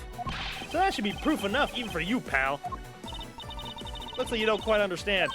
But by your looks, I can guess that you're not all that learned. Ouch! Talk about rude. You should watch what you say, pal. Sadly, I can't say I disagree with her on that one. But you know what I mean, right? You may have proven that the fireplace was used. They can't really call that proof that the Yatagarasu used the fireplace now, can you? Hold it! So you want proof that the Yatagarasu was the one who used the fireplace? That's right. No? You have any? God damn it. Can you prove that it wasn't the Yatagarasu who used the fireplace? I don't need to prove anything to you. Objection! I got you. Hold it! Okay, if you could please not steal my line. Sorry. But I just couldn't hold it in anymore. Well, don't fret. Leave her to be. All you have to do is sit back and watch. Aha! So you may have seen some wiggle room, but without any evidence, it's meaningless. This music has real purpose now, bruh. This feels real. Hold it! It's possible that Yatagarasu left fingerprints outside the fireplace. Sorry, but I had the forensics team check that out already. All they found were prints belonging to Ambassador Paleno and Mr. Kochin. Curses! I should have known better to think the Yatagarasu would have been so careless. But there must be some sort of evidence that we still have yet to find. Uh-huh. I take it you have no further objections. Hold it! So Interpol has finished examining the entire Babylonis embassy? Yes, the investigators who weren't allowed into the Alabas were incredibly helpful. They all put in great efforts to search for any sign of the Yatagarasu. Objection! And yet, despite all that effort, it appears that they failed to notice the lack of ash at that office fireplace. Furthermore, you were the one who inspected the room next to Mr. Kochin's, correct? I didn't notice the ash near the fireplace of that room, and for that, I am sorry. You don't need to apologize, Sheena. As your boss, your mistakes are my mistakes. So allow me to apologize for you. I'm sorry. You know, maybe this guy's not such a bad guy after all. He apologizes for his subordinate and everything. What a great boss. Are you saying that I don't do anything for my own subordinates? God! No, nothing of the sort, sir. You're someone I really respect, sir, even if you are a bit too strict sometimes. That is only a problem on your end. Wow, but you'd be super hard on him in response. Am I really too strict on everyone? Yes. Yes, you are. Anyway, Sheena, we didn't find anything in Mr. Kochin's office, right? That's right. We finished our investigation. Because you stole it. Hold it! So you really didn't find anything? Yes, as I said, not one suspicious thing. Well, it's the key. Obviously, I know it's the key. Although, as you already know, we did find the Yatagarasu's key in the document detail. Okay, well, never mind. There it is. But we still haven't found the blade that belongs to the Babali's knife handle yet. Ha! You see, my subordinate worked hard to investigate everything. There was nothing else to find, alright? Wow, Agent Lang really sticks up for his people. Lang Chi says, all men are brothers, and friends become family. So you see, my people are my family, and their families are my family, too. That's a rather large family you have there. Yes, but as well as we all know, there's always one black sheep in any family. And though it pains me, Agent Lang, you will know the black sheep in your family. So, do you actually have any proof that the Yatagarasu used the fireplace passageway? No, I haven't found any yet. So what are we gonna do? There's no need to worry. Because there was a loophole in Miss Interpol Agent's argument we can exploit first. The one in charge of Babali's investigation was not Agent Lang. Which means that, with Agent Sheena in charge, it's possible she may have tampered with the evidence. That piece of evidence that we found. There's one thing I do know. It is someone tried to hide it from us. Objection! Whew, okay. You didn't find anything suspicious at all? I highly doubt that. But I didn't. You can even ask the other men. I don't need to, for I found what you should have a while ago. Excuse me? In Mr. Coach's office, there were signs that someone had burned counterfeit bills there. What in the... yeah! I love doing that. That evidence was something you found out through that girl's machine, right? So what if it was? Ah, that's what I thought. But unfortunately for you, a recreation made by a machine is hardly concrete proof. Among the ashes you found in the room, did you happen to find any counterfeit bills? No. You see, so there was nothing in that office. Nothing you can call evidence anyway. Objection! Speaking of things that you Interpol agents have missed, I did find one more. Your pompous attitude is unnecessary. All requires the evidence. Very well. I'll show her the hidden piece of evidence that her and her fellow Interpol agents missed. It's gotta be the wire. Take that! I'd like for you to take a look at this length of wire. And what exactly is this supposed to mean? Length of wire, so what about it? I'll tell you what. We found this in the Babali's embassy not long ago. What? And we found it wound up inside the grandfather clock in Mr. Cochin's office. You found that? At the scene of Mr. Cochin's murder? So I think you'll agree now that I cannot trust you when you say that Interpol has thoroughly checked every room. And with that, and that this throws doubt on the purity of your investigation into the Yatagarasu. You still suspect me, I see. Alright then, I ask that you point out what part of my investigation is incomplete. The other Interpol agents worked under the command of Agent Sheena. It is not possible that the reason the person Kay was chasing chose the 3rd floor. Because that person knew there would be no other agents on that floor? Furthermore, we've come to see that Agent Sheena was only pretending to be investigating the Yatagarasu to the point of arresting Kay. In that case, there's one location that no one has yet to inspect. Your team investigators was incomplete because they failed to inspect this location. Aya! Take that! The location Agent Sheena is, of course, the room you claim to have examined. I believe the room next to Mr. Cochin's office warrants a thorough inspection. Even if you do, I doubt you'll find anything of use to you there. I'll be the one to decide that. Detective Gumshoe, move it, move it. Get going, buddy, pal. Yes, sir, I'm on it. I'll be right back after I check out that room next to the office. Run, Gumshoe!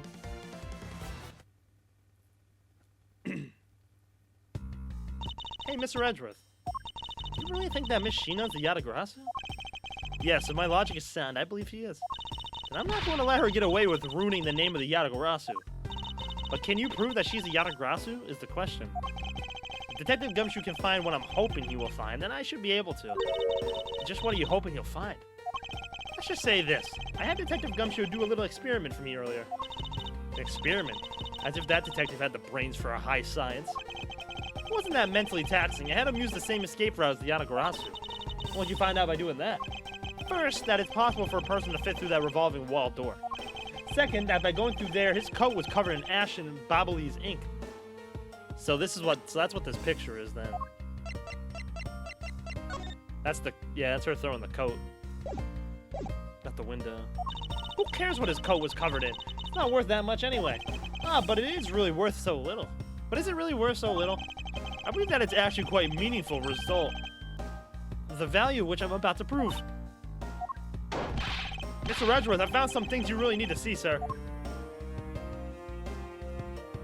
Oh? So what are these things that you found? Some makeup, a coat, and a pair of shoes, sir. You found a coat? You hear that, Mr. Edgeworth? Maybe it's the one the person I was chasing was wearing. Yes, the possibility does exist. Agent Sheena, were these pieces of evidence not in that room you examined it? Unfortunately for you, those aren't suspicious items of any sort. They all belong to me. They were getting in the way, so I stored them in that room. Aw. Thank you for bringing them to me. It saves me a trip. May I have them back now? Hold it! These items that the detective brought back are incredibly significant. I request that we be allowed to examine them. They're my personal belongings, so you have no right to touch them without my permission. Objection! I wish to examine them for the sake of the investigation. But if you wish to deny us access to them, Agent Lang, let's hear your opinion on this. I say let them look at your stuff, Sheena. Lang! Sheena, let's put it all out in the open. If you're really innocent, then you have nothing to worry about, right? I guess so. Alright, go ahead and examine whatever you'd like. After all, I have nothing to hide. Good. Now let us begin. So which of Agent Sheena's belongings are you going to examine, sir? Let's examine the coat. Yes, sir. It appears you managed to stain your coat rather badly. Oh, that blue ink down there. I wonder what that is, Sheena. Interesting. Agent Sheena. The Yatagarasu the cat Kay saw was wearing a coat. I'm beginning to wonder if that stain wasn't created when you went through the fireplace. Aha! No, you have it wrong. That suit probably got on my coat when I was helping the police put out the fire. What about this dark substance around the hem of your coat? Oh, I didn't realize that hem was that dirty. I'm sure it was just some water mixed with soot from when I was helping with the fire. Jorking it, Weenie? I don't think so. Any jorkers?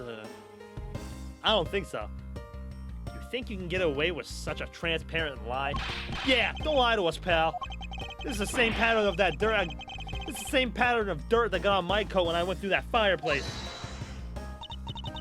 Your words ring hollow in the absence of evidence, you know.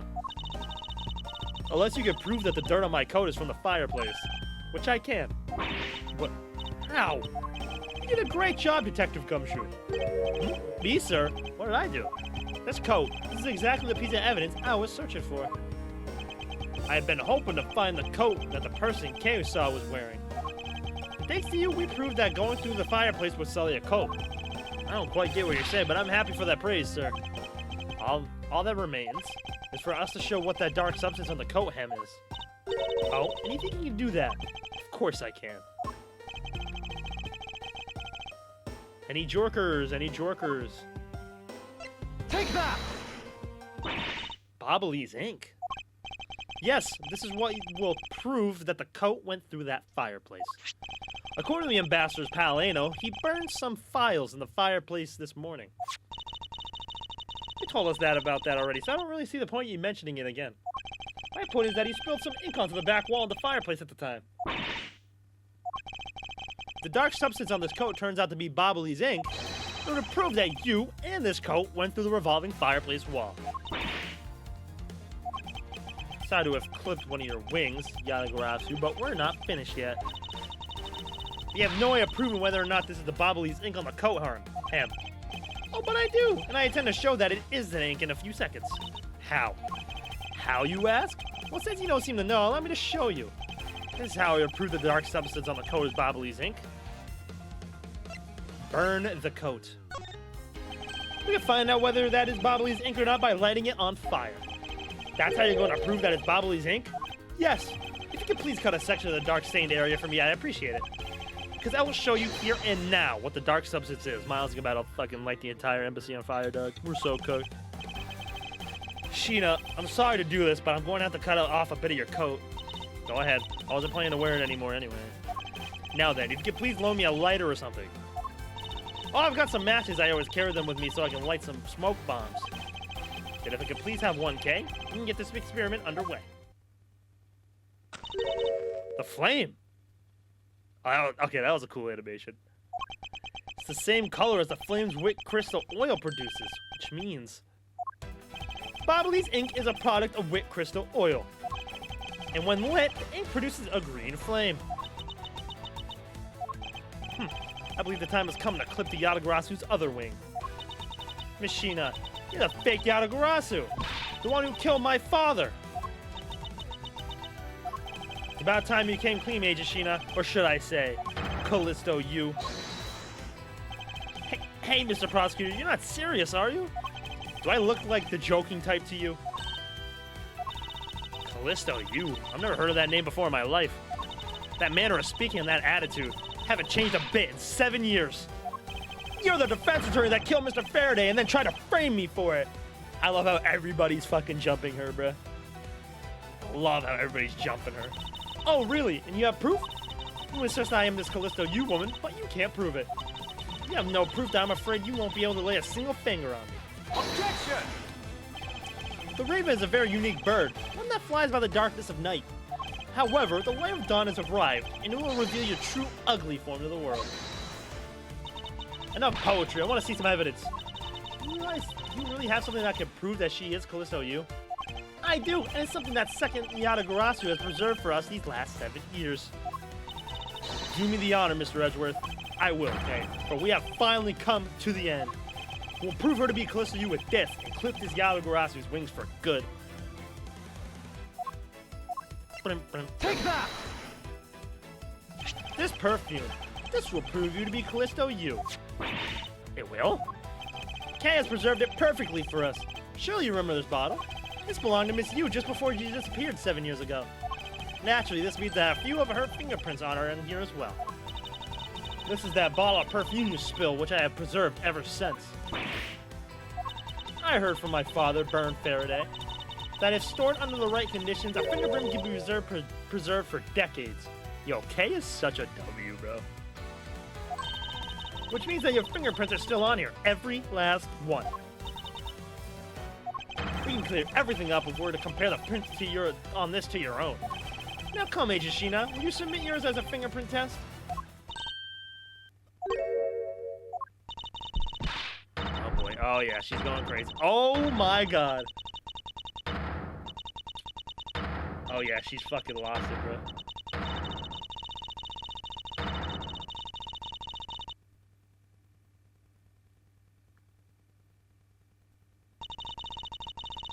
God. I was that scared but kind of hot at the same time. You're sending the biggest chill down my spine, Edgeworth. Callisto, you? So you've shown your true face at last. It's feeling a thrill. It's even greater than that time 7 years ago. Sheena, you're... Lang, I really enjoyed our days together. You're an insanely strong, nice, kind-hearted idiot of a man. Damn. So you were a spy all along? A mole sent by the smuggling ring I've been chasing after. Someone has been feeding them intel on Interpol all this time? Very good. Maybe you're not as big of an idiot as I thought. Callisto, you, the woman who killed my father 7 years ago.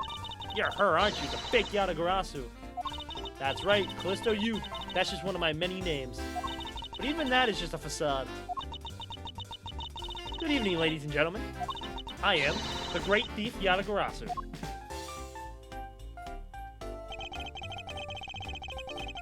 Callisto, you, this time you won't escape, for this is the end of the road for you. Now come along quietly. No, you're the one who left the strongest impression on me, Kay Faraday. Oh, shit. Had you not used the Yatagarasu's gadgets, I might have never known who you were. Here you are, being a thorn in my side, just like your father always was. Kay, don't. Oh, she was about to go punch the fuck out of her. I'll never forgive you for what you did to my father. You really are just like him. Mr. Faraday, too, possessed such laughable honesty. Oh! Oh my god. Kay! You let Kay go right now, pal. Oh my god. You despicable. Let go of me, you filthy. You think I'm a fake, don't you? Well, unfortunately for you, I'm the real Yatagarasu. Well, that's impossible. My father was the one who created Little Thief. Hey, Edgeworth. Yatagarasu has 3 legs. Do you know why that is? Why it has 3 legs? There are 3 main reasons why the Yatagarasu will always be 1 step ahead. First, the Yatagarasu always knows the exact location of target object. Second, the Yatagarasu always knows exactly how to disarm the security system. No, it can't be. Do you finally figure it out? You finally know the real identity of the Yatagarasu? The real identity of the Yatagarasu is neither Burn, Faraday, nor Callisto you. But by the same token, they are also both the real Yakuza. I'm very perceptive of you. No way! The single person known as the Great Thief Yatagarasu never existed. Mr. Edgeworth, I refuse to believe this. The Yatagarasu is known to have 3 special skills. Skill number 1. The Yatagarasu always knows the exact location of the target object. And a lawyer would have the opportunity to learn the layout of client corporations. Skill number 2. The Yatagarasu always knows exactly how to disarm the security system. And a good prosecutor would be well versed in the ways of a criminal. And skill number 3. The Yatagarasu doesn't leave a single shred of evidence behind, ever. Detective Bad. Oh! Boom, boom. It was only natural for the Yatagarasu to never leave evidence behind, because the lead detective on the case hid it all away. You're the 3rd member of the Yatagarasu? I've been looking for you for a long time. 7 years, but I finally got you. Why, Mr. Bad? Long time no see. What happened to us? We used to be such a great team. If you were such a great team, then why'd you kill my father 7 years ago? Why, indeed. It was nothing personal, really. It was just another person I had to kill. How can you say that? I grow weary of this, and it's about time for everything to come to an end. And this time, I won't miss. Oh my god. Stop! You? Kay! Yeah, Kay's not dead. We're good. Right? We're good. We're good. It's over, Sheena. Oh! Oh shit! Agent Lang! You idiot! What were you thinking jumping in front of my gun like that? What are you risking your life for? I'm sorry, Detective Bad, but no matter what sort of past she may have had, or even if she is a spy, it doesn't change the fact that she is my subordinate. And as long as she is, I can't allow any harm to come to her, not even from you. You really are an idiot, you know that? Huh, that's fine with me. You should know by now that this is just how I am. Hey, sis. Yes? I want you to conduct a full body search. Sheena might have another weapon on her. Alright. Detective Gumshoe, your assistance, please. Sir. Hey, I found something. What is this, sir? It looks like the blade of a knife, but it doesn't have a handle. This is a great find, Detective. Huh? It is, sir? I'll try pairing up to the blade with this handle. Take that! I believe this blade actually belongs with the handle that was on the murder weapon. W fucking Lang, bro. Damn, bro really got shot in the leg, though. Where was Bad even, like, aiming, bro? I thought he wanted to kill her, no? Hey, they fit together perfectly. This blade must have been taken from the crime scene when the knife handles were switched. I'm going to go return this Bobbly's knife now. Alright, I trust that you'll make sure that it is returned to Ambassador Palladino. I believe Knight's handle give it to Detective Gumshoe. I believe this makes it perfectly clear who did it. Callisto, you. So the only time the handles could have been switched is just after Mr. Cochin's murder. Aha. Which means that you must be Mr. Cochin's killer.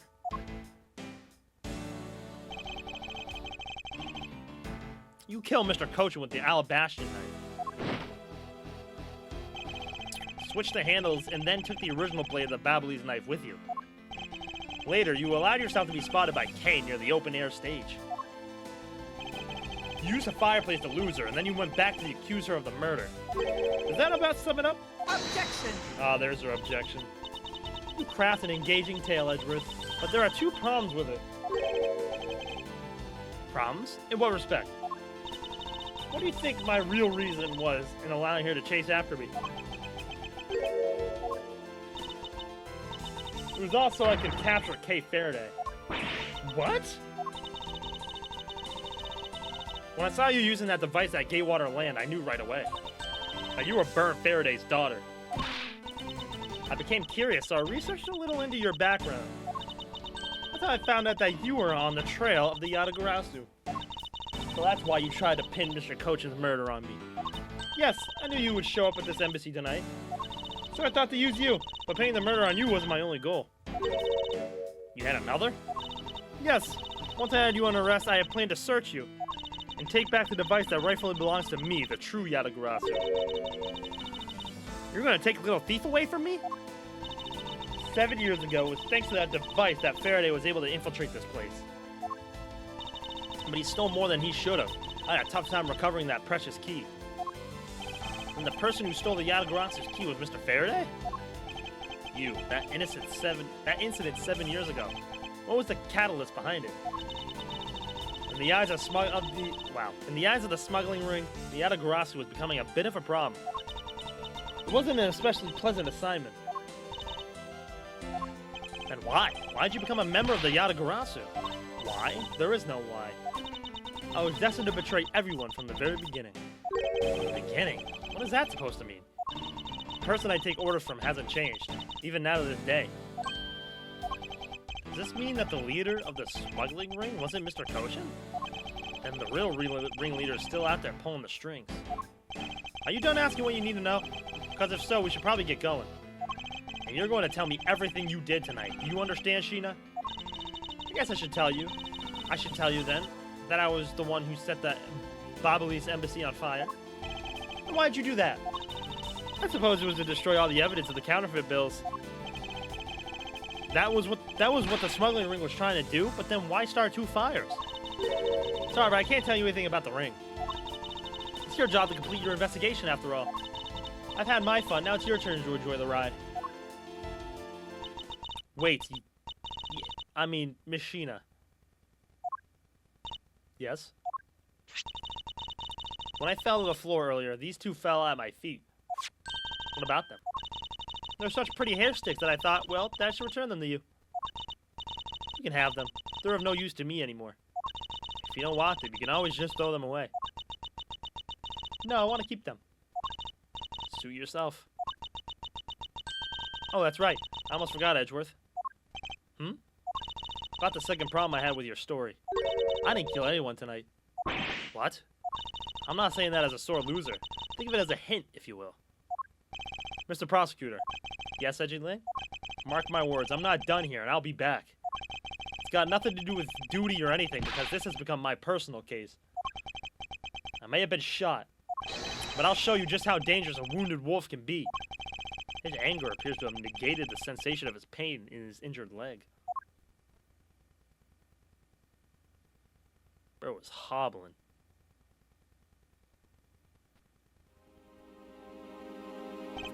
It's finally over, Kay. So, like, why didn't we, like try to arrest her or anything, bro? I feel like I peered into her heart a little, you know? It's so cold and dark, incredibly lonely. The person who was giving her all these commands. The one who thought my father was a problem to be removed. That person is the real ringleader behind the smuggling ring. Mr. Edgeworth, I have a favor to ask. Can you hold on to these hair sticks for me? They're really pretty, just like the ones they were selling for the Jam and Ninja show. But until this case is over, I don't think I can look at them without being overcome. I understand. I'll take good care of them for myself. Take good care of them for you. There's a bit of soil stuck on the ends of these sticks.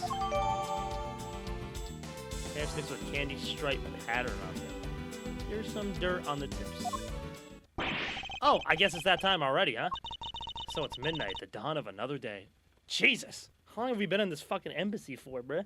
Hey, Pops. Thanks a bunch. Hey, Pops. Oh, fucking bad. You've really done a lot for everyone all these years. Detective Bad, don't tell me today's the day. Yeah, it is. With this, I can retire in peace. It was down to the wire. We almost didn't make it. But we did it. We solved everything. But that's just it. We haven't solved everything yet. The ringleader of the Smiley Ring, you, the Yatagarasu, we're chasing after.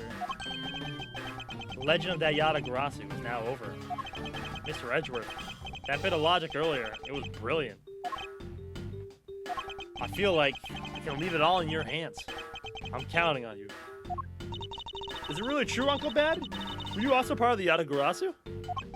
As I said to you earlier, Kay, I'm truly sorry.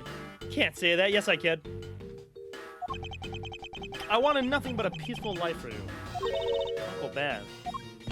Hey, don't take it so seriously. It's all just one big joke, right? Unfortunately, it isn't. Oh, come on, sir. She's just yanking on my chain, isn't she, Mr. Edgeworth? Detective Bad. Wait, no, you are no longer a detective. Mr. Bad, I'd like to ask you about the Yatagarasu. Not you too, Mr. Edgeworth. Mr. Edgeworth, here, I should give these back to you. So was Bad the one that stole them? These are the pages from my KG8 case files that the Yatagarasu stole from my office. Huh? What? Wait, what? Mr. Edgeworth, I must apologize for last night. That was bad. Oh my god, bro. So the Yatagarasu was stolen to my room was you, was it? Wait, then that means what? Tell me it's not true. He tried to pin the blame on Gumshoe. That's too insane for me to believe, sir. It's true. Even if it's not something you want to hear. The KG8 incident was a very emotional, trying case. We stood in that courtroom, Faraday as the prosecutor, and I as the lead detective. Faraday had evidence in his possession that would prove the defendant guilty. However, because it was stolen, the defendant was found innocent. You was the elder sister of the victim in the case. When the defendant was pronounced not guilty, she let out a great wail. That's when we realized that there was a limit to what the law could do. The only way to bring someone like that to justice was to do so outside of the courts. That's what we thought at the time. That's how we formed the Yatagarasu and vowed to bring to the light any dirty dealings companies had with the ring, including companies that dealt with the Amano group. Mr. Amano's conglomerate? We called ourselves the Yatagarasu and flexed our collective muscle. We exposed all sorts of shady dealings as a warning to the business world as a whole. By doing that, we were able to stop the higher-ups from covering the things up. And then it was finally time. We had finally arrived at the moment when we finally outed the ringleader's true identity. It was then that you literally stabbed us in the heart, and Faraday, he died for it. Why? Wasn't she the sister of the victim in the KG8 incident? After Faraday's death, I looked into her past. And that's when I found out that she was a phony. The victim of the KG8 incident, CCU. She never had a sister. What? Then that means Sheena wasn't the only fake name she used. Callisto U was another pseudonym. At the very beginning, that woman was a spy sent by the smuggling ring. She said it herself, I was destined to betray everyone from the very beginning. Anyway, let's return to the real topic at hand. Mr. Edgeworth, this trump card that we stuck onto this page of the case file, please use it wisely. Trump card? That photo that we stuck on there, try peeling it off. Behind it slumbers a piece of evidence that Faraday hid away all these years ago. It's the mark of the Yatagarasu, but why? This is a directives card from the big boss. Take a look at the back.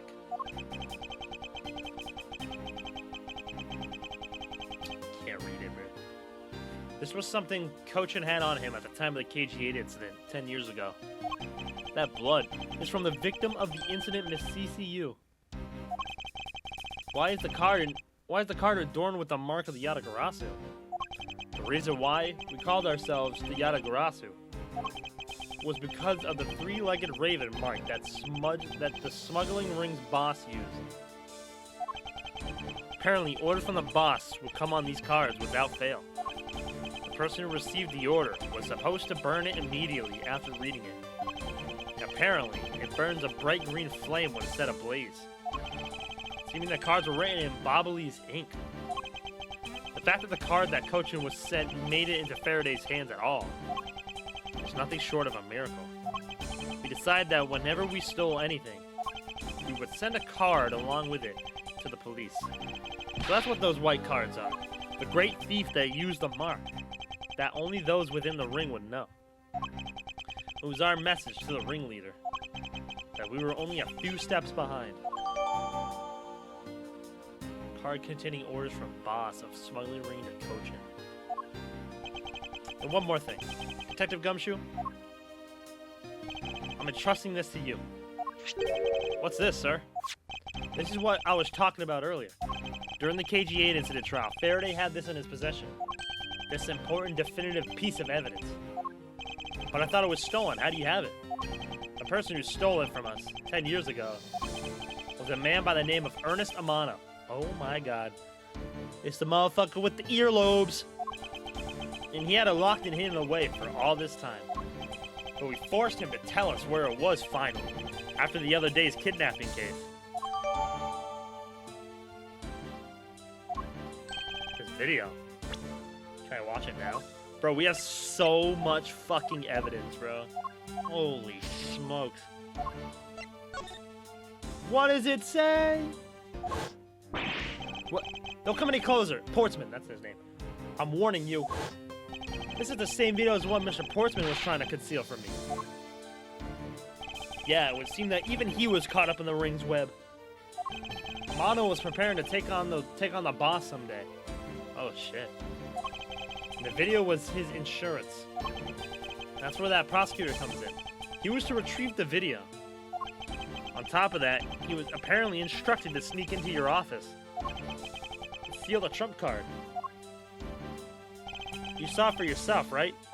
The card that told him to preserve the evidence. And that card was not the calling card of the Yatagarasu, but rather a directives card from the ringleader to Mr. Portsman? The two pieces together make for a strong weapon for whoever holds them. The evidence Mr. Portsman thought to withhold from me.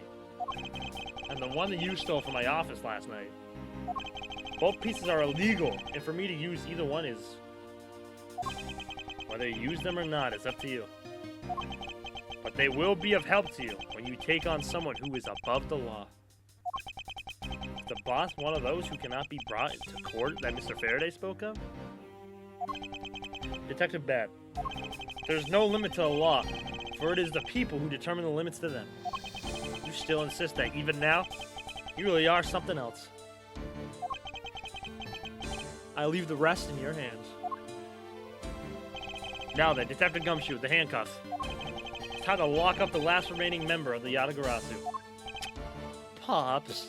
Aww. Don't ever lose your detective spirit. Pops, why is this happening? This isn't justice. Like I always told you, do not get emotionally involved. Now let's go. Oh, Gumshoe doesn't want to arrest him. That's his mentor, Doug. Yes, sir. Oh, bro.